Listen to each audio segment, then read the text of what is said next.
the needed points that you need. And I think that Chelsea don't have a goalkeeper that can push them to the title like the top teams. I don't trust Sanchez. He's one calamity away, of course, in Chelsea. I heard Stegen was coming, huh? He has renewed.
But PSG will surely come in as favourite. I think they have the momentum now.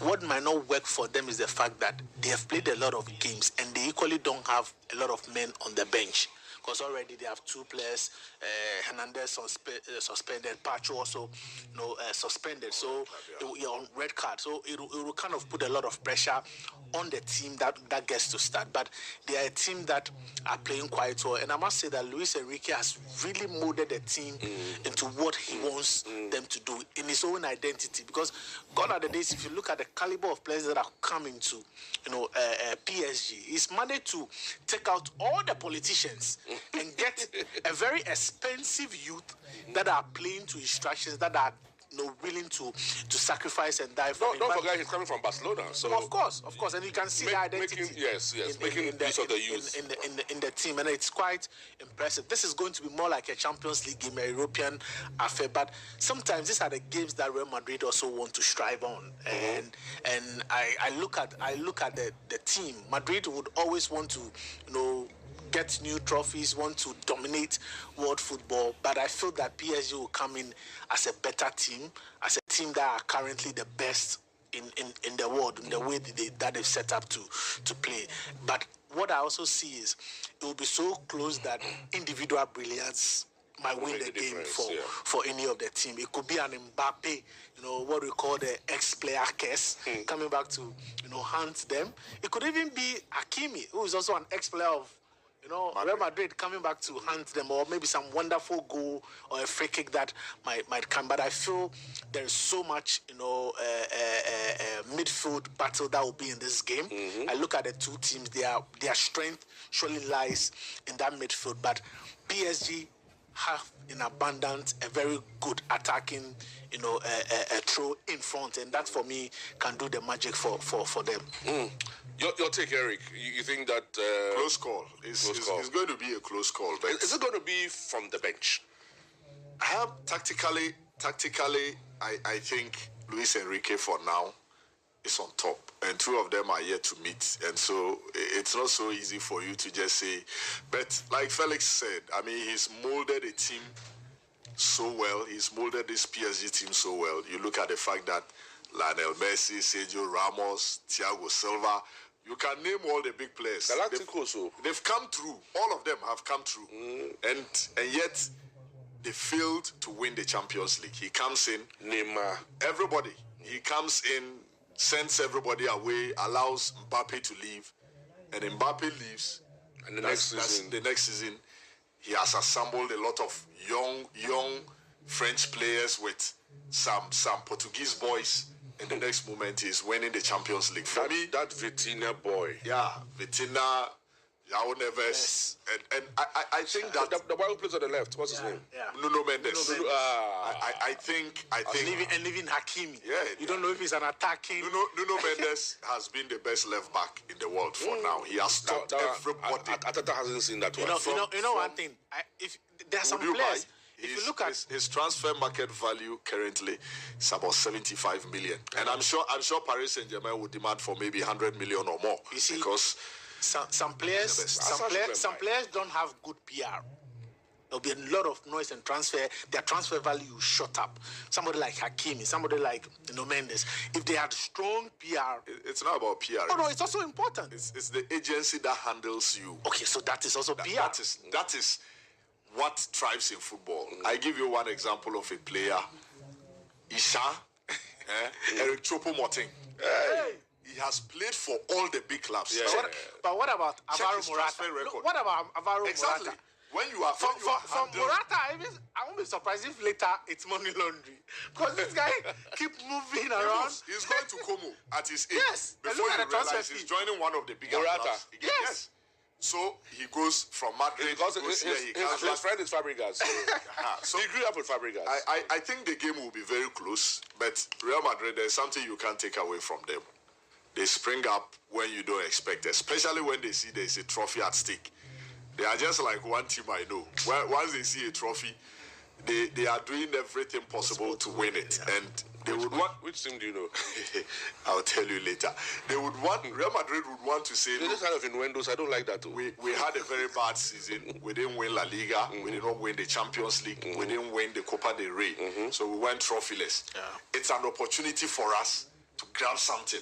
And for Xabi Alonso his first. And Eric, it's not just about the trophy. The amount of money involved. Exactly. And go and tell the Barca fans that, look, we are the big boys. You can win La Liga, you can win Copa del Rey. You see, we are the Club World Cup champions. You have the badge for the next 4 years. You understand? so it's a big platform, and I'm sure it will be a very interesting battle in midfield between Vitinha and this my boy from Uruguay.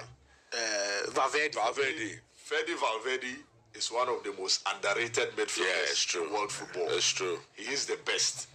His technique, his shooting ability, his tackling, his passing. It's true. It's very true. Does everything I want to see in my DM. It's Fede Valverde. He has energy. I thought Modric had left. Modric is leaving after the Club World Cup to AC Milan. So obviously having his last games for Real Madrid. I won't be surprised because in other games like Bayern Munich against PSG, I saw how many chances the Bayern team created against this PSG team. And now they are going to miss Pacho in the heart of defense. It's the same with Real Madrid. I think they are missing Rudiger, and they are going to miss Huijsen as well. So maybe the guy from Bournemouth. Tchouaméni may have to drop back into that. Is Militao fit? So Rudiger is playing. Rudiger is playing. He's playing Asensio, Rudiger, Garcia, then Valverde. Asensio is back. So the issue is with, you see, Valverde. Valverde has to come in and replace Trent. Yeah. And that is where my issue is. Because I always love to see Valverde in the middle. Valverde in the middle is a beast. Yeah, when so now he's playing at right back. He's playing Jude Bellingham and then Gula in that. Bellingham is not your typical DM. He's much more of an attacking midfield player, or a player who wants to play behind the striker and has an eye Ada for Gula goal. won't also Ada Gula is more of a creative player than a winner of the ball. The only player in that Madrid midfield who can win the balls is Fede Valverde or Tchouaméni. They will do the tackling for you. But Ada Gula is just like Modric. He's that creative force. He has an eye for that final third pass. Well, if they lose the midfield battle, I don't see how their defense line is going to survive. But it's a game that any of these teams who wins may likely go on to win the Club World Cup. What? You see, everybody is protecting you. No? This one, Everybody protecting you. But as a Chelsea fan, I would prefer to play Madrid. Why? Because I look at this PSG team, they play a similar style to Chelsea. They are very youthful as a Chelsea team, and I feel that they would be a problem. Not to crack. Yes, but for Madrid, I think that Chelsea will be able to manage this Madrid team, especially with their pace and their ball recovery. Well, don't worry, Chelsea. Also, you can come and see us. We'll show you how to beat Madrid, home and away. It's not a problem. That one, we are experts. Bangosiaga. We are experts in that field already. So that one, we've been still trying to connect with Moses Yeboah and the United States to try and see if we can get some insight to the game at hand. We've been talking about.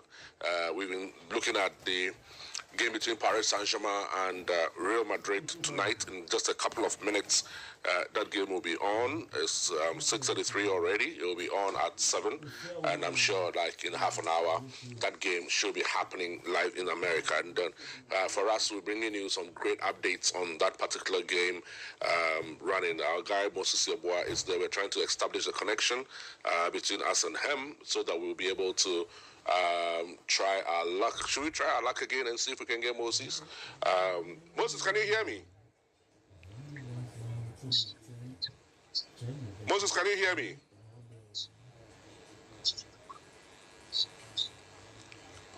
Moses, can you hear me? No, I can't hear Moses. I can't hear Moses. Moses has to cross the Red Sea. Moses has to cross the Red Sea. I can't hear the Moses. Hello, Moses, can you hear me?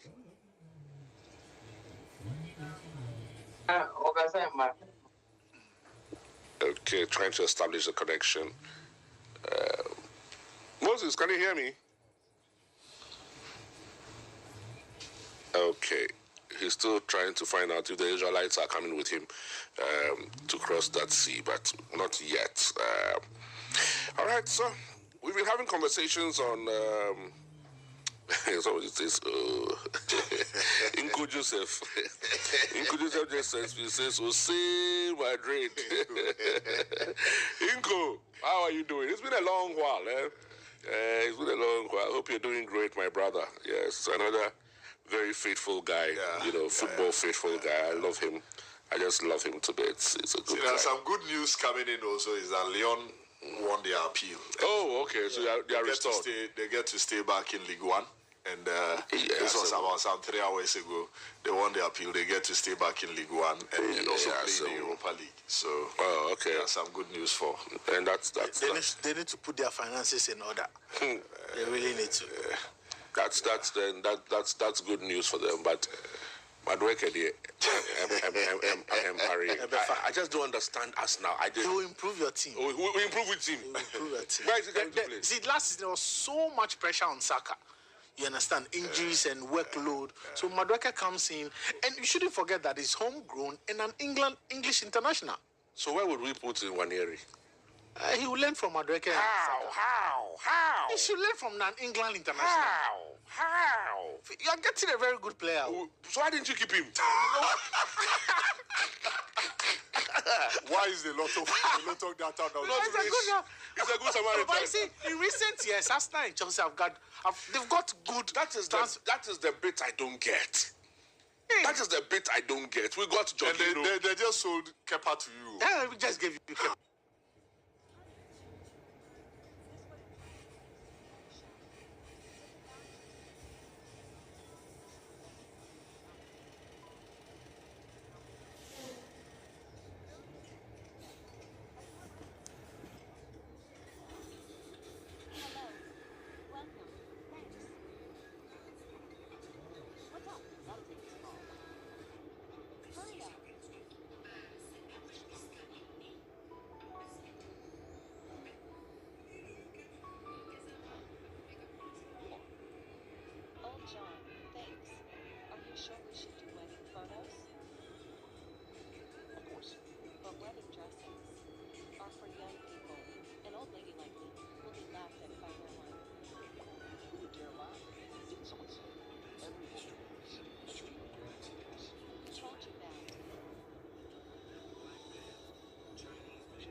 This player for Man United. But they don't have money. The player himself didn't want to play for Man United. And the club too, yeah, of course. The player himself, well, but if you were you play for Man United. From 15th to where? You see, there is this bit about coaches and players.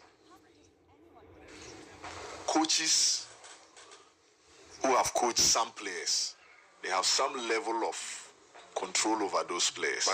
And in most cases, you watch the movement of some coaches into certain clubs, they go and they bring players But along. Eric, do you also believe that now players are properties of agencies? I agree. So you can have a rapport with a certain coach. I agree. If your agency feel that where you are going, the environment is not good, they won't push you there. One of the things that actually helped Mohamed Kudus is the change of his agency. Yeah.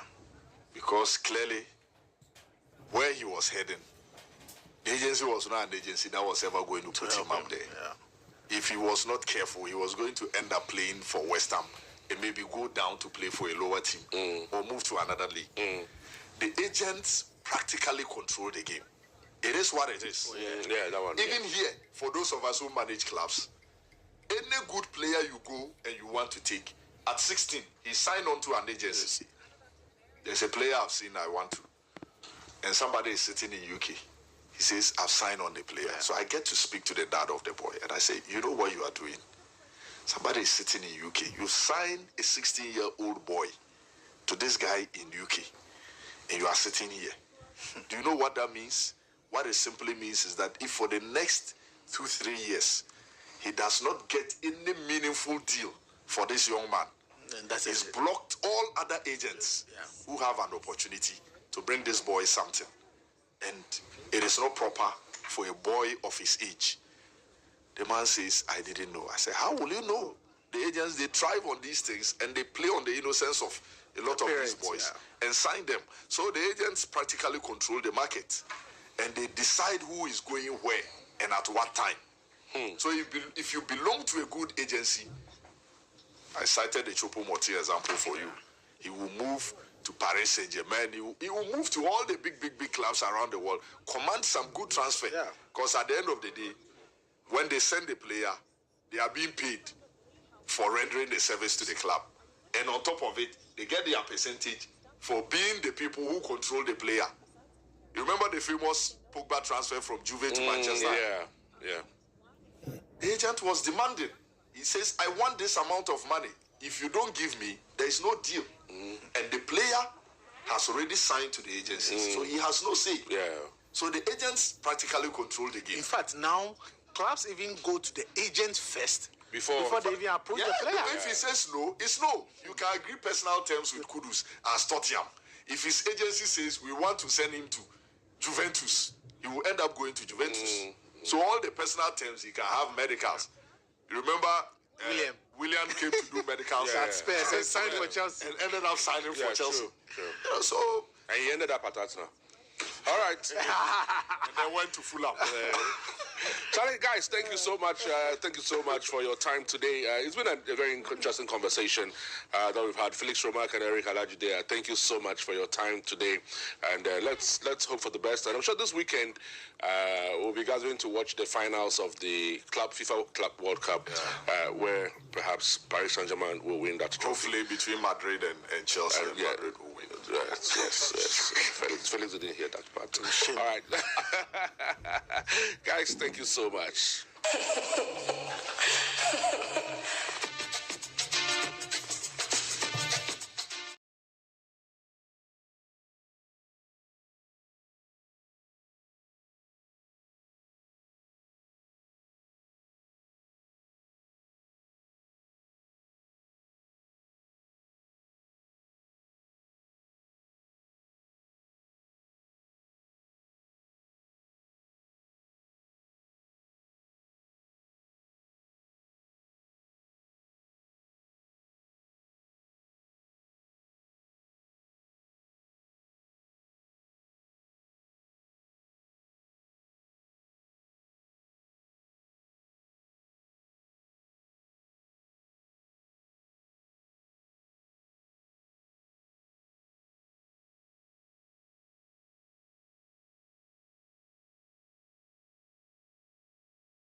To expect in this particular game.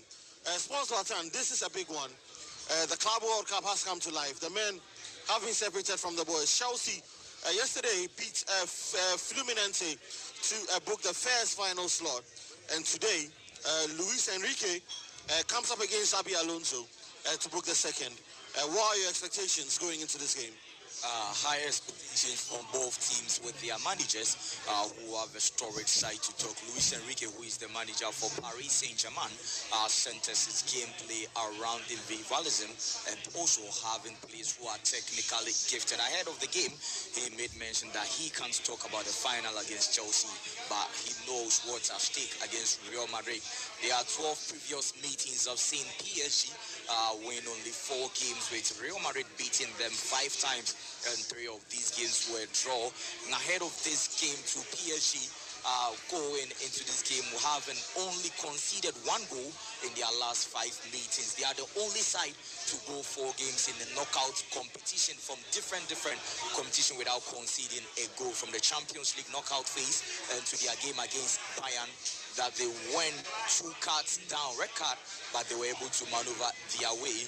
They have vital points in their game. Their road to the semi-final proved very clear that they have that midfield dynamic play of João Neves and also Vitinha. The only player with the most touches and the most possession in the Club World Cup is no other than Vitinha for Luis Enrique.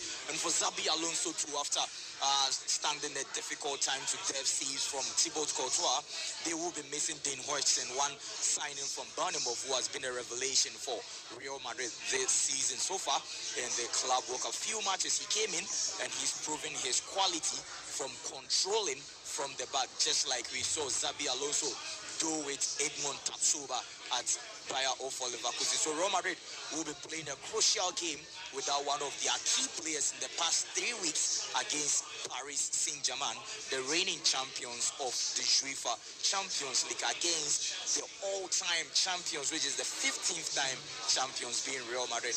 A big game there, but Madrid are having a player who has netted 11 times in his last 8 appearances, and that's Kylian Mbappe. So a big game, but they'll be playing. Real Madrid will be missing a vital defender in the tournament. PSG will also be missing a vital defender in the tournament, and that's William Pacho, as both of them have been suspended. In their previous game in the quarterfinal, they were handed red card each there. And the battle among goalkeepers is one key place to note, because we've realized that in big games like this, your goalkeeper is one place to take note of. If Donnarumma make good save for them, 8 saves against Inter Milan in that final in Munich, in Bayern. So he's one man who proves very well. We saw 7 saves against Arsenal. Whenever it's time for knockout stages games, he comes up. But the motivation for Real Madrid is not only intrinsic, but also extends one from their owner, Florentino Perez. Each player will be gaining and earning €1 million if they are able to win the Club World Cup. So there's motivation for Real Madrid. And from a successful quadruple from Luis Enrique, he will be hoping that he'll be making a big claim, because football fans are already saying that they didn't face Real Madrid in the just ended UEFA Champions League. So there's a chance for Luis Enrique to show his supremacy over Europe if they're able to get this win and gain qualification over Real Madrid in the Club World Cup. Absolutely. The lineups are out. Yeah. Both teams have put out their lineups. Yeah. So you want to take us through the lineups very quickly. Yeah. Let's see the men that will be doing a battle for both Real Madrid and Paris Saint-Germain in this very crucial Club World Cup semi-final game. Remember, we are live from the Honeysuckle at airport. If you're driving home, trust me, you wouldn't make it home in time for that particular game. So join us at the Honeysuckle at airport. Let's watch the game together. Grab something to drink. Grab something to eat. There's a very nice, jolly, good crowd right here. Come and meet a few people. Let's watch that game together at the Honeysuckle inside airport. So Zlatan, take us through the lineups. Yeah, so these are the 11 men from Luis Enrique and then Xabi Alonso who will be playing in the Club World Cup semi-final 2, as Paris Saint-Germain will be having Donnarumma in their goal post, and their back line is being their number 1 Hakimi, and then Marquinhos with Lucas Beraldo taking in place for William Pacho, and Nuno Mendes, the formidable-footed player left back, is in there. Their midfield of Vitina, João Neves, and then Fabian Ruiz. In the front line, they will be having Ousmane Dembele, who will be leading just as we saw in that final against Inter Milan, with Kivishka Kvaratskhelia from the left flank and Desire Doué from the right flank. For Real Madrid also, Xabi Alonso goes in with Thibaut Courtois in between the sticks. Fede Valverde will be playing as a right back in this game. Raul Asensio, after serving his suspended match ban due to red card against Pachuca, will be back in the lineup, partnering Rudiger, and also Garcia Fran will be the left-footed player, the left back here. And their midfield will be of Jude Bellingham, Aurelien Tchouameni, and then Arda Güler. The front three for Real Madrid is no other than the top scorer for the Club World Cup so far. 4 goals for Garcia Gonzalo, who is leading the attack. Kylian Mbappe on the right flank, the player who has netted 11 goals in his last 8 appearances for Real Madrid, with Vinicius Jr. on the left flank. So these are the 11 men for Real Madrid against Luis Enrique in this big game. Absolutely. Both teams have exceptional goalkeepers. Yes. Thibaut Courtois and Gianluigi Donnarumma. They've proved that they can be the difference. I mean, are you looking at a game where both keepers will be at their wits' ends to keep their teams in the game? Yeah, so both keepers will be very vital, because Real Madrid have an issue with the partnership of Raul Asensio and any other player. We saw the lack of communication when he played with Dean Huijsen, which got him red-carded. Whenever they move in a tactical shape up front, it exposes their goalkeeper. So the 2 goals that they conceded from Borussia Dortmund were late lapses from the defense, which caused Courtois to concede those goals. So their goalkeepers are vital, but when play breaks, it now falls on the goalkeepers to save the day. For Thibaut Courtois, he made 7 saves against Borussia Dortmund.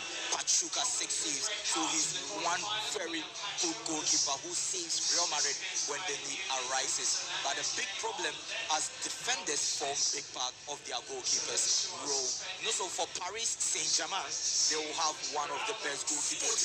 People have been rooting that he'll be winning the Yashin Trophy. No other than Gianluigi Donnarumma. Very good. 9 saves against Inter Milan in the final, 8 saves against Arsenal in the knockout stages of the UEFA Champions League. Whenever the back line is invincible, Gianluigi Donnarumma comes up to save the day. So it will be a big game. Both players have players who have the attacking minded, and they have no way to miss. They know how to find the target there. So Paris Saint-Germain will be relying on Donnarumma when it gets difficult. For Valverde, Bellingham will be shooting from afar. We've seen 5 shots which are on target from Arda Güler, so he'll be trying Donnarumma, and Luis Enrique will be betting on him to save the day. For Real Madrid, Courtois will be providing save too for their side. Absolutely. The game has been delayed by 10 minutes. So it means if you are listening to us in your car, you have enough time to get to the Honeysuckle inside airport, where the crowd is building up very steadily as we get ready for the big one between Real Madrid and Paris Saint-Germain. At 10 minutes past 7, the big one kicks off. I see Rondo in the building. Rondo is a Real Madrid fan. Rondo, what are you looking forward to seeing in this particular game? I'm looking forward to seeing Real Madrid demolish PSG. We call them UEFA champions. Today we will dethrone them. That's why we are here. I've seen Xabi Alonso make some changes, start Mbappe, play the 4-4-2 system. This is a system that the fans have been crying for a long time. So I'm super excited. I look forward to seeing what that system will produce tonight. Absolutely. Barondo, I mean, Gonzalo Garcia, he's coming, he's taking his chance, and he has staked a claim for that starting berth for Real Madrid in the middle of attack. There you see Ronaldo, the big one, Nazario. He is a legend of the game. He's in that stadium. But then again, I mean, Gonzalo Garcia, I mean, has he impressed you? And going into next season, is he the answer to this Real Madrid striking conundrum? Yeah, he's really impressed me. You know, since after Real Madrid lost Joselu, we've been looking for a striker like Joselu, an out-and-out striker. Right now, all the strikers that we had last season, they were more or less like wingers. Mbappe, a right winger or left winger. Vinicius, right, left winger. Rodrigo, right, left winger. So having a player like Gonzalo Garcia, who has really impressed, he has scored 4 goals in the tournament already, is something that's very, very refreshing. Something that has brought a lot of joy into the lives of Real Madrid fans. And now, as you can even see, Rodrigo goes who was starting last season, cannot even get placed in the starting lineup.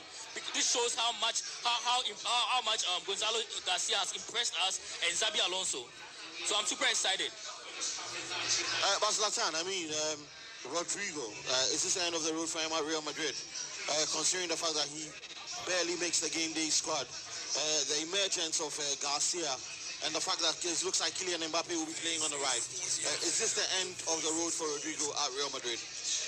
Players like Rodrigo have the quality, but they need the manager to trust them and believe them, to give them the opportunity to continue to play. If you are to determine the player who takes absolute control of the right wing, looking at their CV, Rodrigo deserves to be there. But if you're talking about players with current form, since the last international window, Rodrigo Goes is off, absolutely off. We see him post on social media, but he doesn't show off on the pitch. Not only because he's not getting minutes, but if you listen to Xabi Alonso press conference, clearly players who put in the work during the training session get the nod to play. And players who tend to put in the work show it in their games. So from Gonzalo Garcia, starting as the number 9, it shows how clinical he is, not only scoring 4 goals for them, but also from what the coach wants.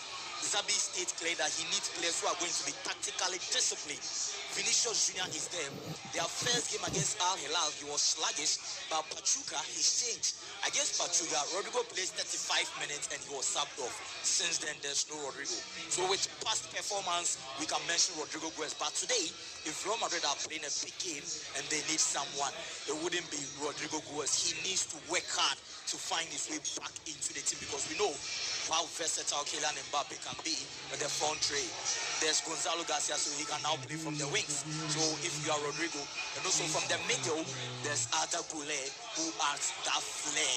So it will be difficult for Rodrigo Goes to break through this Real Madrid side. So to me, I think other clubs have that loopholes that he can fill very well, so he can move on and then get playing time elsewhere. Absolutely, Rodrigo Goes should consider options, so he says. But Rondo, look at this PSG side as well, very dominant, missing a few key players. But I mean, Luis Enrique is a coach who must know Real Madrid very well. I mean, what tactical approach do you think he's going to go into this game with? His regular control, or perhaps you look to outwit Xabi Alonso by playing differently? Luis Enrique, he has proven to be a coach who doesn't really care about the opponents he's facing. He sticks to his strategy. And he's shown when he went to Barca in 2015, when he was the coach of Barca, when he had the MSN, he played really well. He never changed his strategy. You have to adapt to his strategy. Now looking at Xabi Alonso right now, Xabi Alonso is a coach who also likes to take control of the game. So that's a battle that I'm super excited. I look forward to seeing, because Luis Enrique will not back down. He will not change his strategy. He's not the type of coach who will play defensively. He's the type of coach who will pressure really high on the pitch, and he will make sure you have to adapt to him. So that's the strategy that I think he will use. Absolutely, that is a strategy. In exactly 9 minutes, the game will kick off. The players are making their way onto that pitch. Currently, Real Madrid versus Paris Saint-Germain.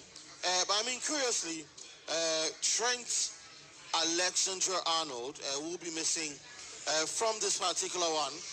So will be Dean Houston, the 2 players that did not make the squad today. But then there's still a very, very formidable team on paper for this Real Madrid side. Paris Saint-Germain as well would have some notable absences. But then again, we have a feisty one upon us. But Chelsea managed to make it to the final yesterday. I mean, just how impressed were you with that Chelsea team? I must say I'm being impressed by Chelsea so far, because they are playing a type of football that no matter how we talk about that their side of the draw is a bit cheaper or looser or easier, for a club of the caliber of Chelsea. Still, we have to appreciate and also acknowledge the tactical diligence and intellectual play, how good Enzo Maresca has been, because we saw clubs struggle against Palmeiras. We saw clubs struggle against even the likes of Botafogo. We've seen clubs struggle against Flamengo. So for Chelsea to beat these clubs to make it to the final, it is not by fluke. If we are mentioning midfield by midfield, you mention João Neves and then Vitinha. You go to Real Madrid, you want to put Valverde in there. But you can't talk about midfielders in Europe this season, even though they were competing in the Conference League, without mentioning Enzo Fernandez and the combination of Caicedo. So these are guys that no matter the club they play against, they find a way to maneuver their way around them.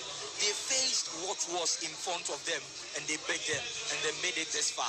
So to me, Chelsea are proven with a touch of João Pedro. He's proven that he has that killer instinct. He's not a striker that you have to think twice before he finds the back of the net. So Chelsea have a formidable side from the start of the tournament. People didn't tip them, but with Opta giving them 26% of winning the tournament, I now understand that they have one of the formidable sides playing total football with the midfield taken for them. Cole Palmer too has been man-mad, but Palmer has proven to the world that even if he's man-mad, he can be a very good decoy from the midfield of Enzo and then Caicedo. So Chelsea, they are the only side to win possession 77 times the moment they've lost it back in the Club World Cup, ahead of Real Madrid, ahead of PSG. So Chelsea have been really, really impressive, and they've proven their worth in the Club World Cup so far. So joining us is our lead commentator, Kelvin Oswansa, Eustace Niakwe, and Zlatan will be walking us through that particular game. Kelvin is seated and heated. It will be noted that we'd have a good game with him at the helm. Kelvin Oswansa, yes, boss. The General, Kosifiaga. And he's got a very nice shirt on.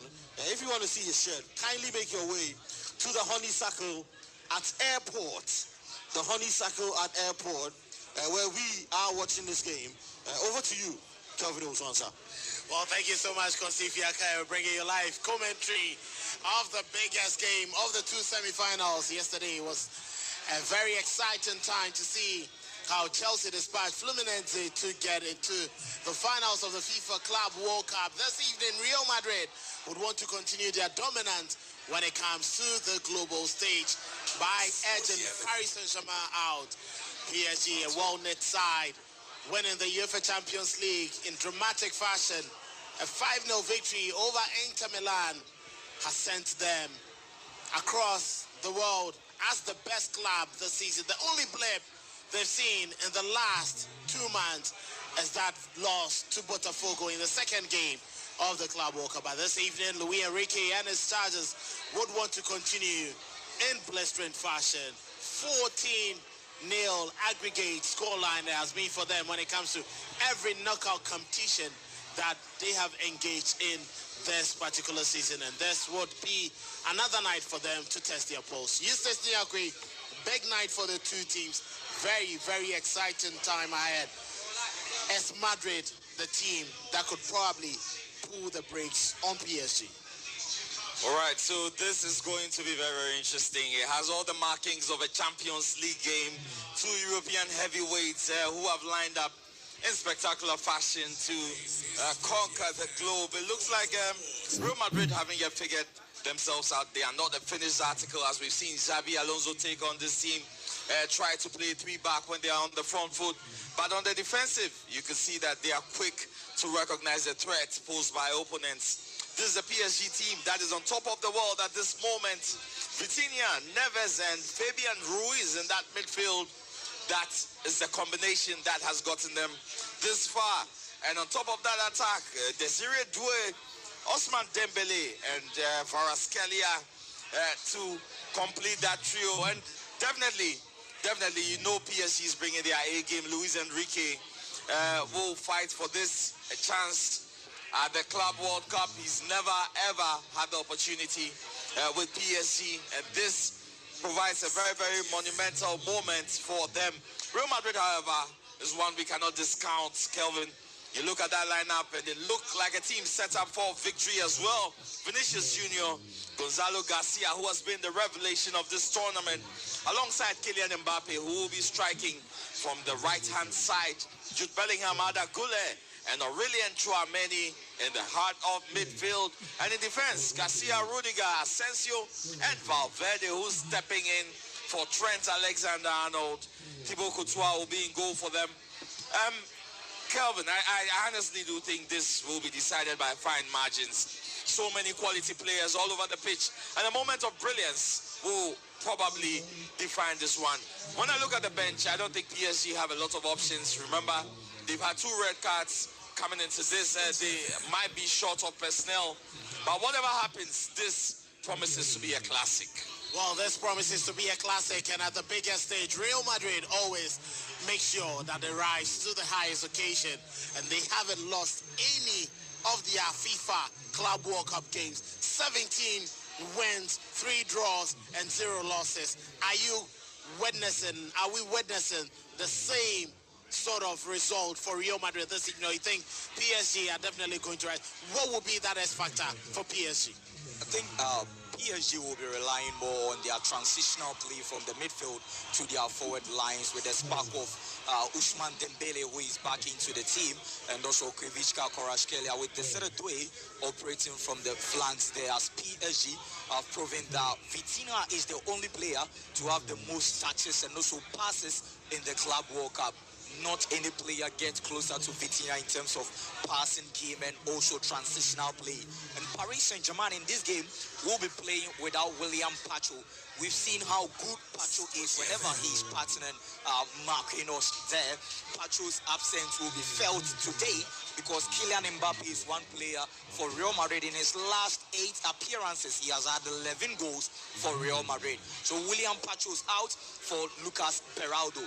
The last game that Lucas Beraldo started was against Montpellier in the French Ligue 1, which Paris Saint-Germain conceded 3 goals in that game, although they were able to win. So PSG will be lacking that backline spark, but their goalkeeper, Gianluigi Donnarumma, in his last 8 matches have made 17 saves so far. So it will be a good game, but PSG will rely more on their goalkeeper in this game. PSG will have to rely on the goalkeeper in this particular game. And few seconds, Michael Buffer giving the signal, and Timo Massignac, the center man, has already given the signal for the game to begin. And Real Madrid will start in their traditional white colors, and PSG in their traditional blue-black outfit. Donnarumma imposed Achraf Hakimi, Lucas Beraldo, and Nuno Mendes. Other players at the rear in midfield: João Neves, Vitinha, Fabian Ruiz, Dembele, Desire Doué, and Victor Kvaratskhelia will lead the attack. For Real Madrid, they have Thibaut Courtois imposed. There's Fede Valverde playing at right back. Left back is Fran Garcia.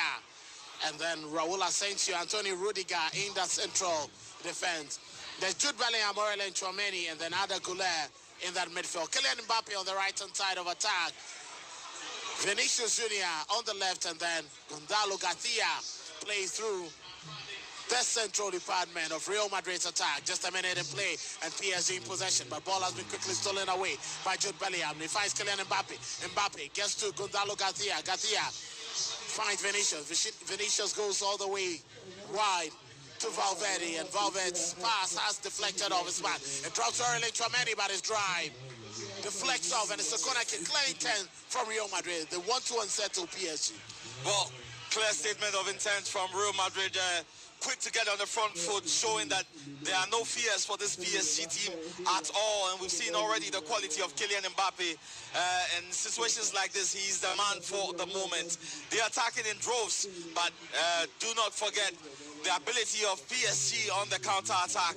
They have the men, and as you can see, Desire Doué in flight. Desire Doué in flight, and that's a very good cover there from Vinicius, combining beautifully with Fran Garcia to repel that counter break. And Marquinhos quickly goes into Nuno Mendes. Mendes down his left-hand side. He finds Victor Kvaratskhelia. He has Valverde to face, runs into the penalty area, and he shoots, but that ball just goes wide. Clear intent, and PSG have also given a taste of what they can give to Real Madrid. Yeah, this game will be end-to-end action from both clubs. We've seen Real Madrid take the baton and also threaten the goalposts of Paris Saint-Germain with a shot from afar from Aurelien Tchouameni. But the clinical touches from player Desiree Doué will be vital for Luis Enrique. Up front, he's one guy who holds onto the ball very, very well, knows how to dictate play with possession there. So it will be a good game, but both clubs are very sharp on the attack. Both clubs very sharp on the attack. Real Madrid wins the midfield battle, but ball drops to Fabian Ruiz. Goes down to his immediate left and he finds Victor Kvaratskhelia. Close by is Nuno Mendes. And Kvaratskhelia drops deep to pick up that pass. It's wide at João Pedro.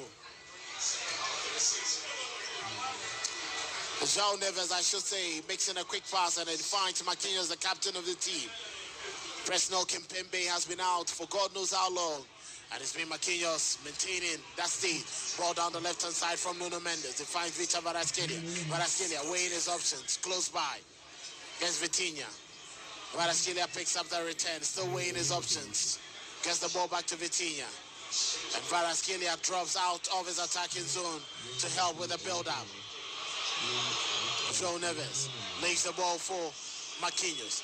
Close by. Ousmane Dembele comes out to pick up that pass. Down his right-hand side. Ashraf Hakimi gets the ball back to Dembele. And if I Fabian Ruiz inside the penalty area and a save there. Thibaut Courtois parries it away. And a clearance from Fede Valverde sends the ball out of touch for a throw-in, quickly effected by Kvaratskhelia. He finds João Vitinha. Goes in quickly to Desiree Doué. Ashraf Hakimi's presses wings down the right-hand side, but Frank Garcia offers him very little space. Finds Dembele to Desiree Doué. Ashraf Hakimi gets inside the penalty area, and that's a very brilliant save once again. Thibaut Courtois stopping Ousmane Dembele. Fantastic save there from the goalkeeper, and he saved Real Madrid in all two occasions. Kylian Mbappe on the counter break, and Real Madrid. Gonzalo Garcia, Vinicius running to very good space. Mbappe found at the edge of the penalty area. Kylian Mbappe, but the ball comes off the body of João Neves. Exciting game. Real Madrid retained possession, but that was a fantastic build-up from both teams. Unfortunately, Real Madrid couldn't find that final ball inside the penalty area. Quick ball inside the penalty area. Vinicius Junior. But he's been forced to bring the ball by Arda Güler with a deflected cross inside the penalty area. Kylian Mbappe, but that wasn't the conventional way he wanted to connect that. And goalkeeper Donnarumma saves it. Wow, what an exciting start, Kelvin. This has been great from both teams. Excellent football exhibition here tonight. And you can tell the hunger, the fire in the lungs of these two teams. It's been great to watch. We've had, 4 shots already and goal in the first 5 minutes. Clearly, both of these teams want to win. But what a save it was from Donnarumma. Thibaut Courtois.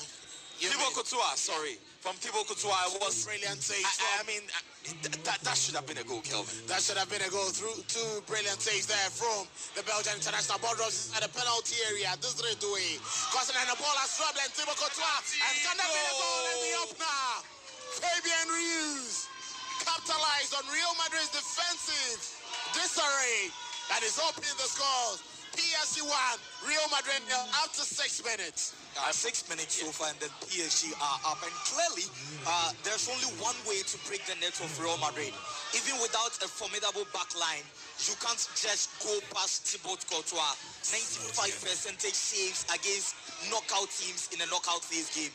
He's up there, so the only way to get him out is that PSG will have to play these tactical passes to get a defense that is plated to get a player against Courtois. Even with that, he's very formidable. So we saw the goal scored that Dembele had to even move the ball from the goalkeeper's front before Fabian Ruiz would get a free chance to just find the back of the net. This is how the game is going to be. Real Madrid with Courtois is always insane in terms of saves, so PSG will have to know how to eliminate him from the back line before they can score, and that's what they've just done in the first 10 minutes to find themselves with their first goal in the game. Well, it was a very brilliant touch there from Ousmane Dembele. He got past goalkeeper Thibaut Courtois, who brought him down, but Fabian Ruiz was right there to pick up the scrap and get the ball inside the penalty area, the goalkeeper's area, and he slot home beyond the reach of Thibaut Courtois, who was already down. Eustace, good start for PSG. Good start. I mean, it couldn't have been better than this. And you see, Calvin, in games of this magnitude, you cannot afford certain mistakes. The quality on this pitch will punish you, and Asensio must be, grieving. Because this is unpardonable. At this level, you don't make mistakes like this. But Osman Dembele, full credit to him. First to the ball, latches onto it. It would have been a penalty anyways if Fabian Ruiz, but referee intelligently played the advantage and a well-deserved lead. 1-0 PSG. Game up. Well, Simo Massignac, very much well known for his ability to handle tough games. Let's not forget the 2022 FIFA World Cup, as well as a couple of the UEFA Champions League finals, European Cup finals. He's been there, and the Polish knows what is at stake when it comes to games of this magnitude.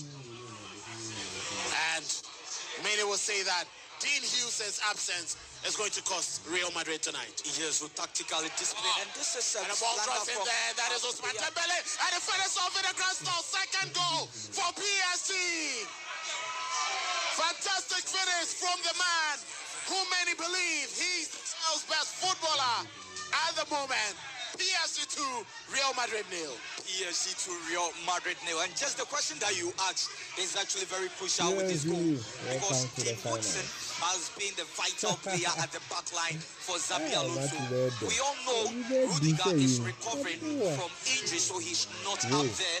If you are playing with defenders who are not good with the ball, defenders who are not good when they have possession, this is what they will be facing with players who press more, because we've seen Dembele being the pressing machine for Luis Enrique. He pressed and then he got the goal from Rudiger. This is a clinical finish there from Dembele against goalkeeper Thibaut Courtois. He worked hard for it tactically. He's the pressing machine, and he pressed and got the goal. But Calvin, I think we have to give credit to PSG for the high press. They are quick to get onto the ball, and knowing that Real Madrid is playing with a makeshift rear guard actually gives them some level of confidence. We've seen two mistakes now, one from Asensio and now from Antonio Rudiger. How many more mistakes can Real Madrid afford? Because good offensively, but the Achilles heel will always be their defense in this game. And with a team like PSG, you should expect nothing but punishment. Sporty 106.1 FM. In Accra, across all our affiliates in Kumasi and Takrady. You can also listen to us on your ticket box. Follow us on our social media handles at SportyFM _ on X and Instagram, and at SportyFM on Facebook. PSG leading by 2-0 after 10 minutes of play at the MetLife Stadium. Second semi-final of the FIFA Club World Cup. Ousmane Dembele scoring the second goal after Fabian Ruiz has scored the first goal. PSG controlling the game. Vitinha, the main conductor of the PSG team. Ball is picked up by Fabian Ruiz. Vitinha picks up the return, runs over the halfway line. Express play down the right-hand side. Desiree Doué. Close by is Achraf Hakimi. Hakimi gets the ball back to Doué. Doué finds João Neves. Neves back to Desiree Doué. Doué trying to outwit his markers. Clever touch from here, and he's been brought down. Brilliant piece of football. Many have spoken about Lamine Yamal, but I think this boy even overranks him when it comes to the pecking order for the world best. Well, I think you may have a point there, because we can see the hunger and desire. When he's fit, he's one to watch. This is probably turning out to be too easy for PSG. They are simply unplayable. The tactical brilliance of all the players. I'm looking at Hakimi. I'm wondering, is he a right back? Is he a right winger? I'm looking at Vitinha, the freedom to distribute those balls in the middle of the pitch. They are playing at an elite level, and I think, like I've said earlier on various platforms, Luis Enrique has built a team that will really dominate Europe. Well, a team that will dominate Europe for many years. Advancing into the 12-team, PSG 0, PSG 2, Real Madrid 0, delivering inside the penalty area. And this time around is cleared when Frank Garcia, and it drops out for another throw-in. Xabi Alonso clearly not happy with the start, and he's telling his team just to calm down. Yeah, the best thing for Xabi to do is just calm down, because one thing that he has to know is that he's going on against the reigning champions of Europe. It is not by fluke. They had a system, they have a plan, they've dominated Europe. Their way to the final, they didn't meet Real Madrid. So playing against them at the Club World Cup although they found the style of play with Gonzalo Garcia backing in the goals, but they are playing against the reigning champions of Europe. They have to be careful. You don't expose your back line so far. With playing a game against Dembele, Desire Doué, and Kivishka Kvaratskhelia, Fran Garcia was not the preferred left back for coach Carlo Ancelotti. So starting him in this game, clearly he is just trying something. So for Xabi Alonso, he's trying his best. So far, playing less than 15 games with the club, you don't expect a miracle from Real Madrid against the reigning champions of Europe. Game continues, 30 minutes approaching, and PSG still on the run. Nuno Mendes trying to advance into a very good position, but the clearance comes in from Raul Asensio. Throw in for PSG, quickly sent down to Fabian Ruiz. Close by is Vitinha. Vitinha weighs his options, a quick twist and a turn. Gets back into PSG's half, just after the halfway line. And he picks up his captain, Marquinhos. Beraldo. Down the left-hand side is Fabian Ruiz, who's dropped in to help with a build-up. Just on the left-hand side, Vicha Kvaratskhelia. Nuno Mendes still up the field, a delivery inside Real Madrid's defensive third. And it was Thibaut Courtois who came out, read the ball very well, and he picked up the piece. A long ball for Real Madrid. Vinicius trying to chase. And Beraldo quickly drops in to make that interception. Finds Fabian Ruiz. Ruiz goes to his goalkeeper, Donnarumma. Donnarumma down to the right-hand side. Marquinhos finds Desire Doué. Doué. João Neves. Neves makes a twist and a turn. Close by is Achraf Hakimi. Trying to get the ball back to Neves. But Real Madrid managed to steal possession away. And Jude Bellingham has been bundled out. It's going to be a free kick for Real Madrid. Early days yet. Still early days yet. 14 minutes played. Well, I think Real Madrid should not lose their composure. They should stay organized. I know it's a 2-0 deficit, but this is football. It's just 14 minutes played. You can see the heads drop already, especially in defense. Xabi Alonso needs to tell them to keep their calm. And I think it's important that this will be a test of character. A test of character. Delivering inside a penalty area. Another very best off headers. Gonzalo Garcia. Ball drops to Rudiger. And what was he trying to do? But PSG cleared their lines not too far. Ball picked up by Raul Asensio. Ball comes off the body of Nuno Mendes, and PSG quickly win possession. Vicha Kvaratskhelia leaves the ball for Fabian Ruiz. Not the best of deliveries, and Real Madrid gain possession. Midsection. Jude Bellingham inside the center circle makes a twist. Lays the ball down for Fede Valverde. Finds Aurelien Tchouameni. Back to Bellingham. Anthony Rudiger. Aurelien Tchouameni, and he gives the ball away, but quickly picked up by Ada Güler, not too far. And PSG win possession. Kylian Mbappe trying to get it away. Nuno Mendes gets the ball to Desire Doué. Doué, and that's a fantastic clearance. Coming in for Fran Garcia. It's a foul against Desire Doué, who had to slide in looking for that ball. Quickly effected. Down his right-hand side. He gets the ball to Gonzalo Garcia. But it's going to be a throw-in against Real Madrid. So Paris Saint-Germain have a system. The player with the most touches being Vitinha. From the midfield, clearly Jude Bellingham is not in the game because João Neves has proven that he has won 9 passes from their opponents in terms of forcing you out of play. And that's the work that João Neves adds to the midfield, and also the transitional playman who is Vitinha. Clearly, they are controlling the pace of the game from the middle through the forward.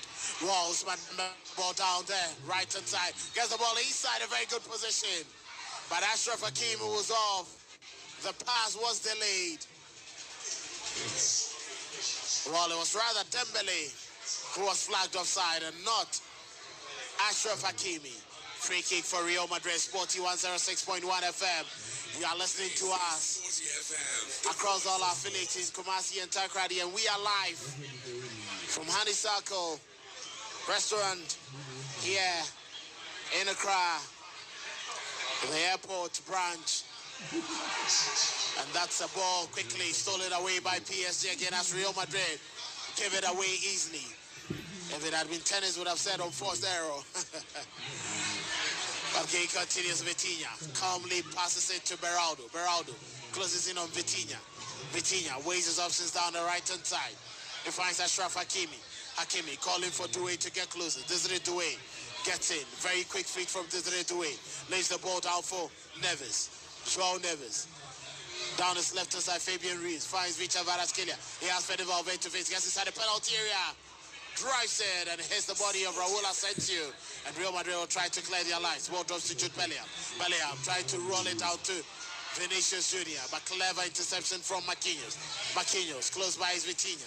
Vitinha finds Beraldo, and it's getting increasingly difficult for Real Madrid to find any channel. But let's get the ball to this quick action down the left-hand side. Victor Varaskelia, Nuno Mendes waiting for the return. Varaskelia not ready to make that pass. He lays it down close by. Vitinha, Joao Neves. Neves waits his option, delivery inside the penalty area. Cleared there by Fran Garcia, but not too fast. Ousmane Dembele will quickly pick it up. Real Madrid are not even finding the scraps. Yeah, the midfield of Real Madrid is no up and doing, and clearly we've seen Aurelien Tchouameni sitting back deep to help Rudiger because they've seen lapses from Rudiger. And also, the midfield duo of Joao Neves and then Vitinha are proving very, very crucial and critical. They are doing the press job. You look at how they are forcing Real Madrid to even give misplaced passes. So far, 18 minutes into the game, Madrid have misplaced 7 passes, not only from their centre-backs, but also from their midfielders. Frank Garcia not fielding in. And with Achraf Hakimi and then Nuno Mendes, they are working invertedly. They are joining the midfield to add numbers and figures to the midfield to make it thicker for even Jude Bellingham and also Tchouameni to find spaces in there to locate their forward liners. Well, nothing there for Real Madrid. They are still struggling, but PSG, coolly, calmly, they are dictating the pace of the game. And it's clearly a game that Real Madrid will struggle to get back. 19 minutes played. It's PSG leading Real Madrid by 2-0. Fabian Ruiz with the up now. Ousmane Dembele with the second. PSG down the left-hand side, trying to build another attack. Victor Varaskelia, he gets into the penalty area. Can he make it a quick pass? Looking forward to making that pass, but no space for him, and he's been forced to get the ball back to Fabian Ruiz. Close by, Joao Neves rolls it down to Achraf Hakimi. Hakimi, it goes in with a drive, but it comes across the face of goal, and it's a goal kick. PSG on the dominant foot. Yeah, domination up on total domination. Clearly, they are dictating the pace from the back line to the front line. Achraf Hakimi are working more invertedly than using the horizontal line, and clearly that's the tactical shape of the reigning champions of the UEFA Champions League. They are playing against the 15th time, and that's history. Clearly, Madrid still have that, but they are the new coach where they are yet to find their feet. Victories against Dortmund's Niko Kovac, where they are finding Vinicius. No. And that's a ball wasted there by Vinicius Junior. That was a long ball. Donnarumma decided to stay and leave the ball for Mendes.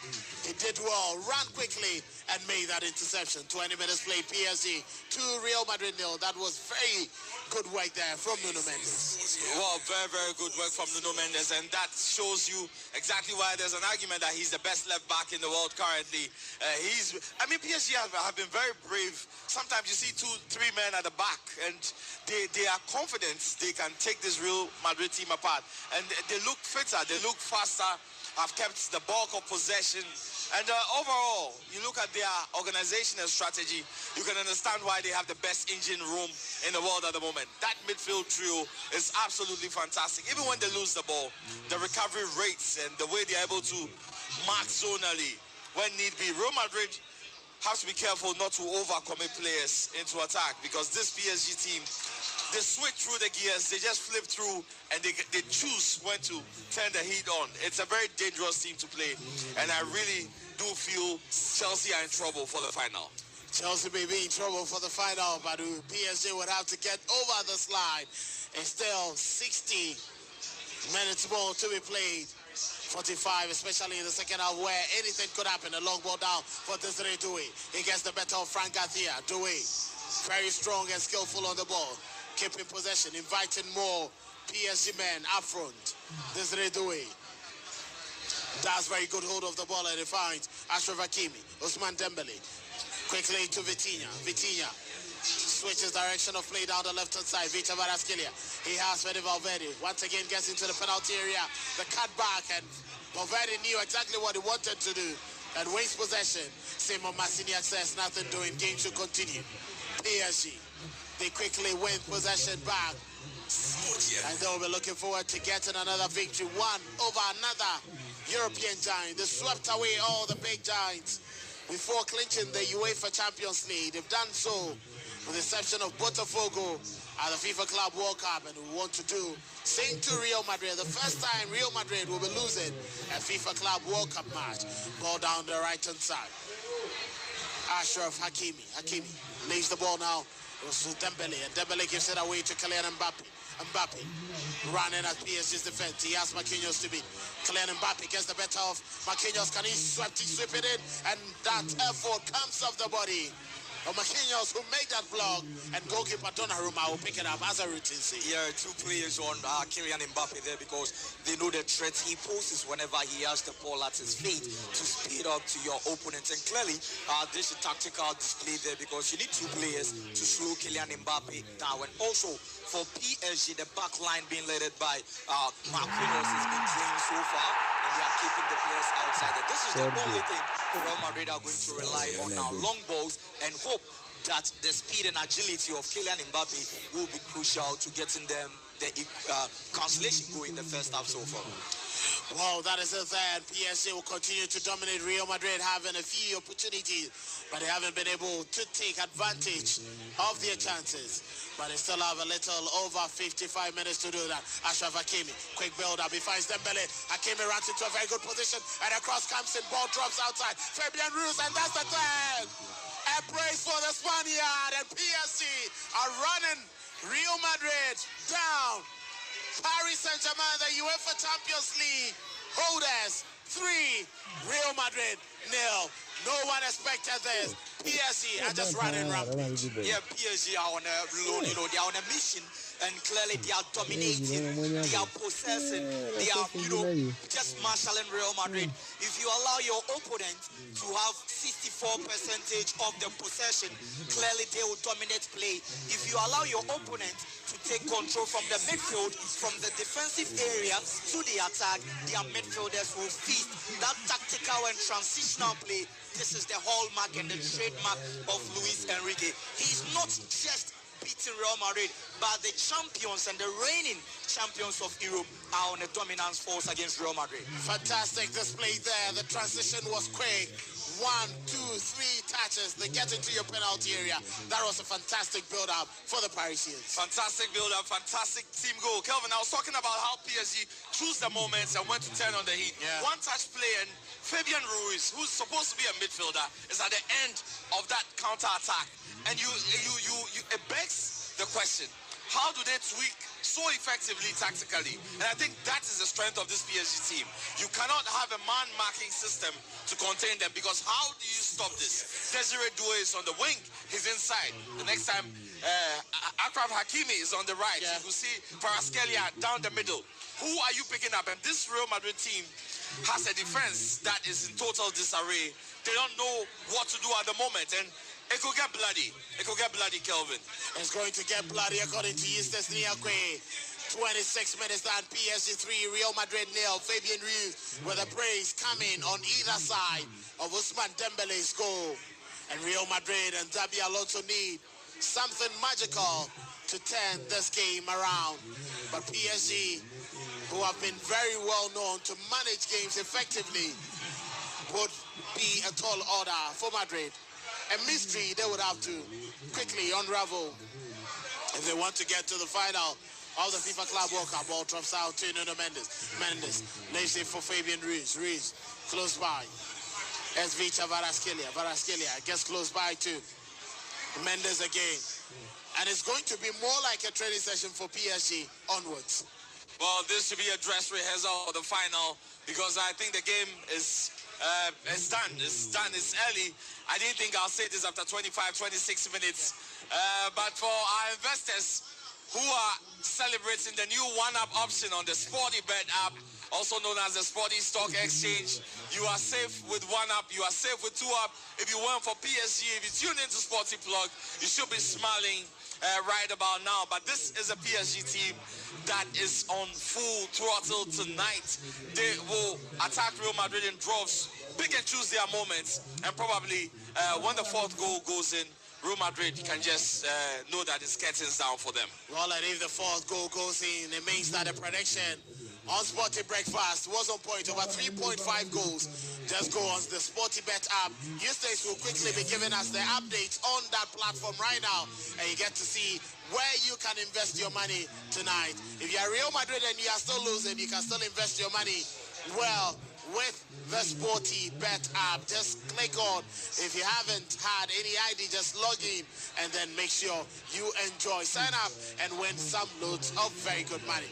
Aurelien Tchouameni slides in, makes that tackle, and that is going to be the first yellow card of the game to the French midfielder. Very nasty challenge. Frustration already settling. Yeah, frustration already settling in for Real Madrid. And clearly this is what happens if you allow your opponent to dictate the tempo of the game. PSG are having 67% of possession, with Real Madrid enjoying their share only in their half, not all over the pitch. So PSG are not only dominating, but they are switching play from their back line to the midfield, to the attacking third freely.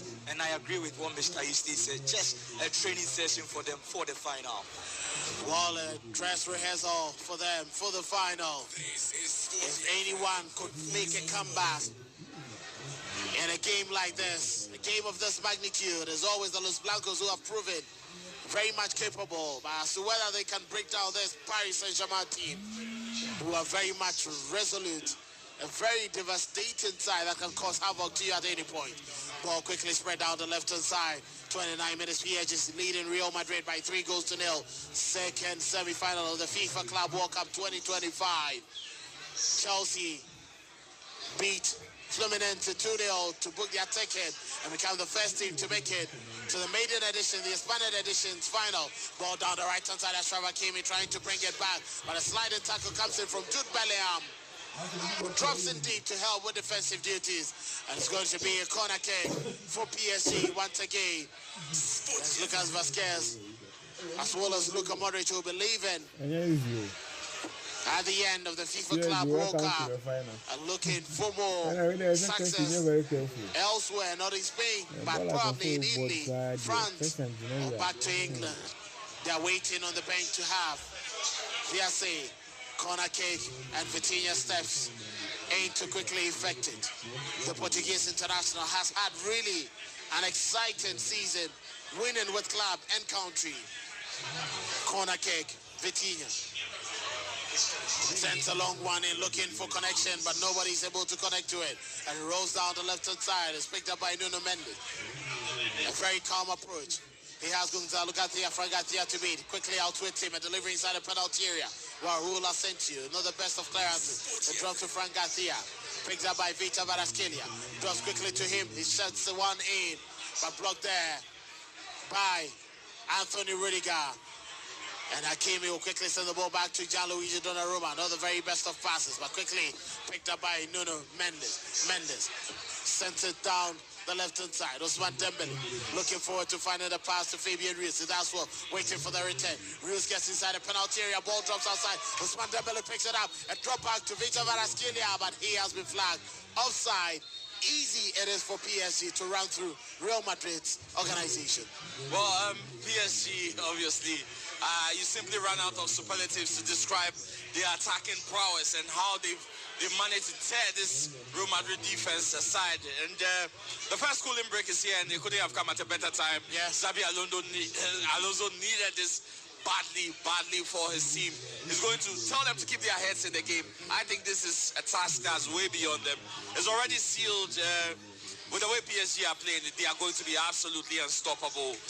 More goals to come, I think, maybe a couple more just to secure the win. But probably, just like it happened against Inter Miami, maybe after the first half, PSG will run some changes and take their foot off the accelerator. Well, they may take their foot off the accelerator as has happened. 32 minutes play, the cooling break, as the players would quickly take in some fluids to re-energize them in the very heated weather.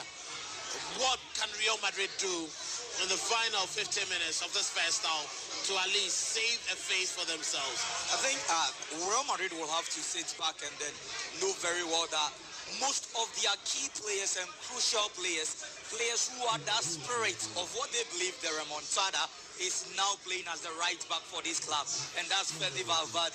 If you're talking about Real Madrid's run in the Club World Cup, and you want to have the player with the most touches for a club, the most player who has covered at the most kilometers on the pitch, that's Fede Valverde. So limiting him to the right back. Why? Because they are battling injuries. There's no Trent Alexander-Arnold. So clearly Real Madrid are not only handicapped tactically in terms of players who will be coming from the bench. They don't have it compared to Paris Saint-Germain. What they'll have to do in football, that's the self-belief. You have to prove your worth. If you are the 15th time UEFA Champions League winners, it will be a difficult task against the reigning champions. But against Paris Saint-Germain, 3 goals up for them. Investors are already happy there. The 1 up and 2 up are good for them. But for Real Madrid, clearly they need to only believe in what they can do. You don't sit back. You allow your opponent to control the game with possession. In football, the one who controls the possession already has a percentage of scoring.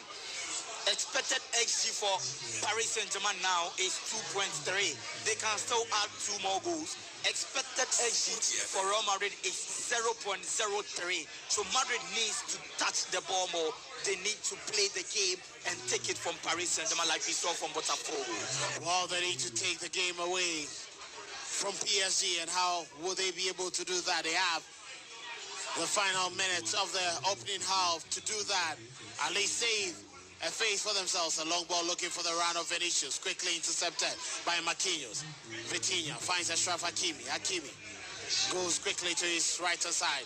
Desiree Doué leaves it for Joao Neves. Neves makes a quick twist and a turn and lays it down inside the center circle for Fabian Ruiz.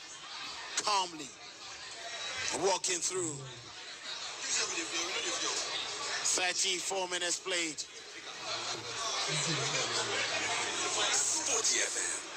Nuno Mendes. Mendes finds Beraldo. Beraldo back to Mendes. Mendes, a twist and a turn. He out-twists back. Lazy for Vitinha. Vitinha back to Mendes. Close by is Fabian Ruiz. Ruiz sends the ball back to Vitinha, who finds. Looking forward to having a quick ball. That's Nuno Mendes. Fabian Ruiz. Clearly, Jude Bellingham is not in the game. Adagula is not there. And it's about the tactical discipline, trying to inculcate something to players which they can't perform against a club that will outclass them. Yeah. Even Inter Milan, that was a formidable side throughout their run to the final of the UEFA Champions League. When they faced PSG, they realized that their tactics won't work. How much more a coach who has just trained with players barely just than a month, you expect the players to understand your tactical play? No, you fumble against Paris Saint-Germain. Tactically, they are handicapped. Xabi Alonso is not getting the panacea, and he won't get it even within 3 months, not between 90 minutes. And that's what happens when you are playing against the top-rated team in Europe, and that's Paris Saint-Germain. Paris Saint-Germain, Frank Ribéry there enjoying himself with Serge Gnabry inside the director's board. Bayern Munich were eliminated by PSG. And they are enjoying themselves. See there, quick ball down the right hand side. Ball drops to Desiree Doué, but this time around a heavy touch. And Thibaut Courtois read it very well. He came out to pick it up. Every time a routine team. A quick pass to Jude Bellingham, close by. Esade Goulet leaves it down for Gonzalo Garcia. Vinicius Junior press it wide. He finds Kylian Mbappe. Mbappe lays it out for Ada Goulet. Goulet close by Fede Valverde. Kylian Mbappe. Mbappe trying to find his way through, but he's been quickly stopped there by Victor Kvaratskhelia, who bursts out on the attack. A counter break for PSG. Kvaratskhelia looking forward to, is he going to send this wide? But very good defensive work there from Jude Bellingham, who dropped it deep to win possession. And you can see very much serious at that ball, which was given away by Kylian Mbappe. I think Kvaratskhelia held on to the ball for far too long. He made that run, and he had 2 players. Even if he wanted to use them as a decoy, he was wrong to stand on the ball. Should have given that pass, created that space, and I think this is poor decision making from a very brilliant player. Real Madrid will still be looking forward to getting at least a consolation before the first half whistle is blown by Simon Massinia. Game continues. Vinicius Jr. lays the ball close by Garcia. Gonzalo Garcia, he's been forced out of the attack, being the main arrowhead for Real Madrid.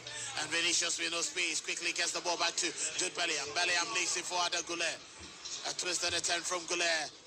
Leaves it for Elen Chouameni. Chouameni finds Jude Bellingham. Back to Ada Goulet. Goulet with his options and get to Chouameni. Chouameni goes into Gonzalo Garcia. Garcia leaves it for Fede Valverde.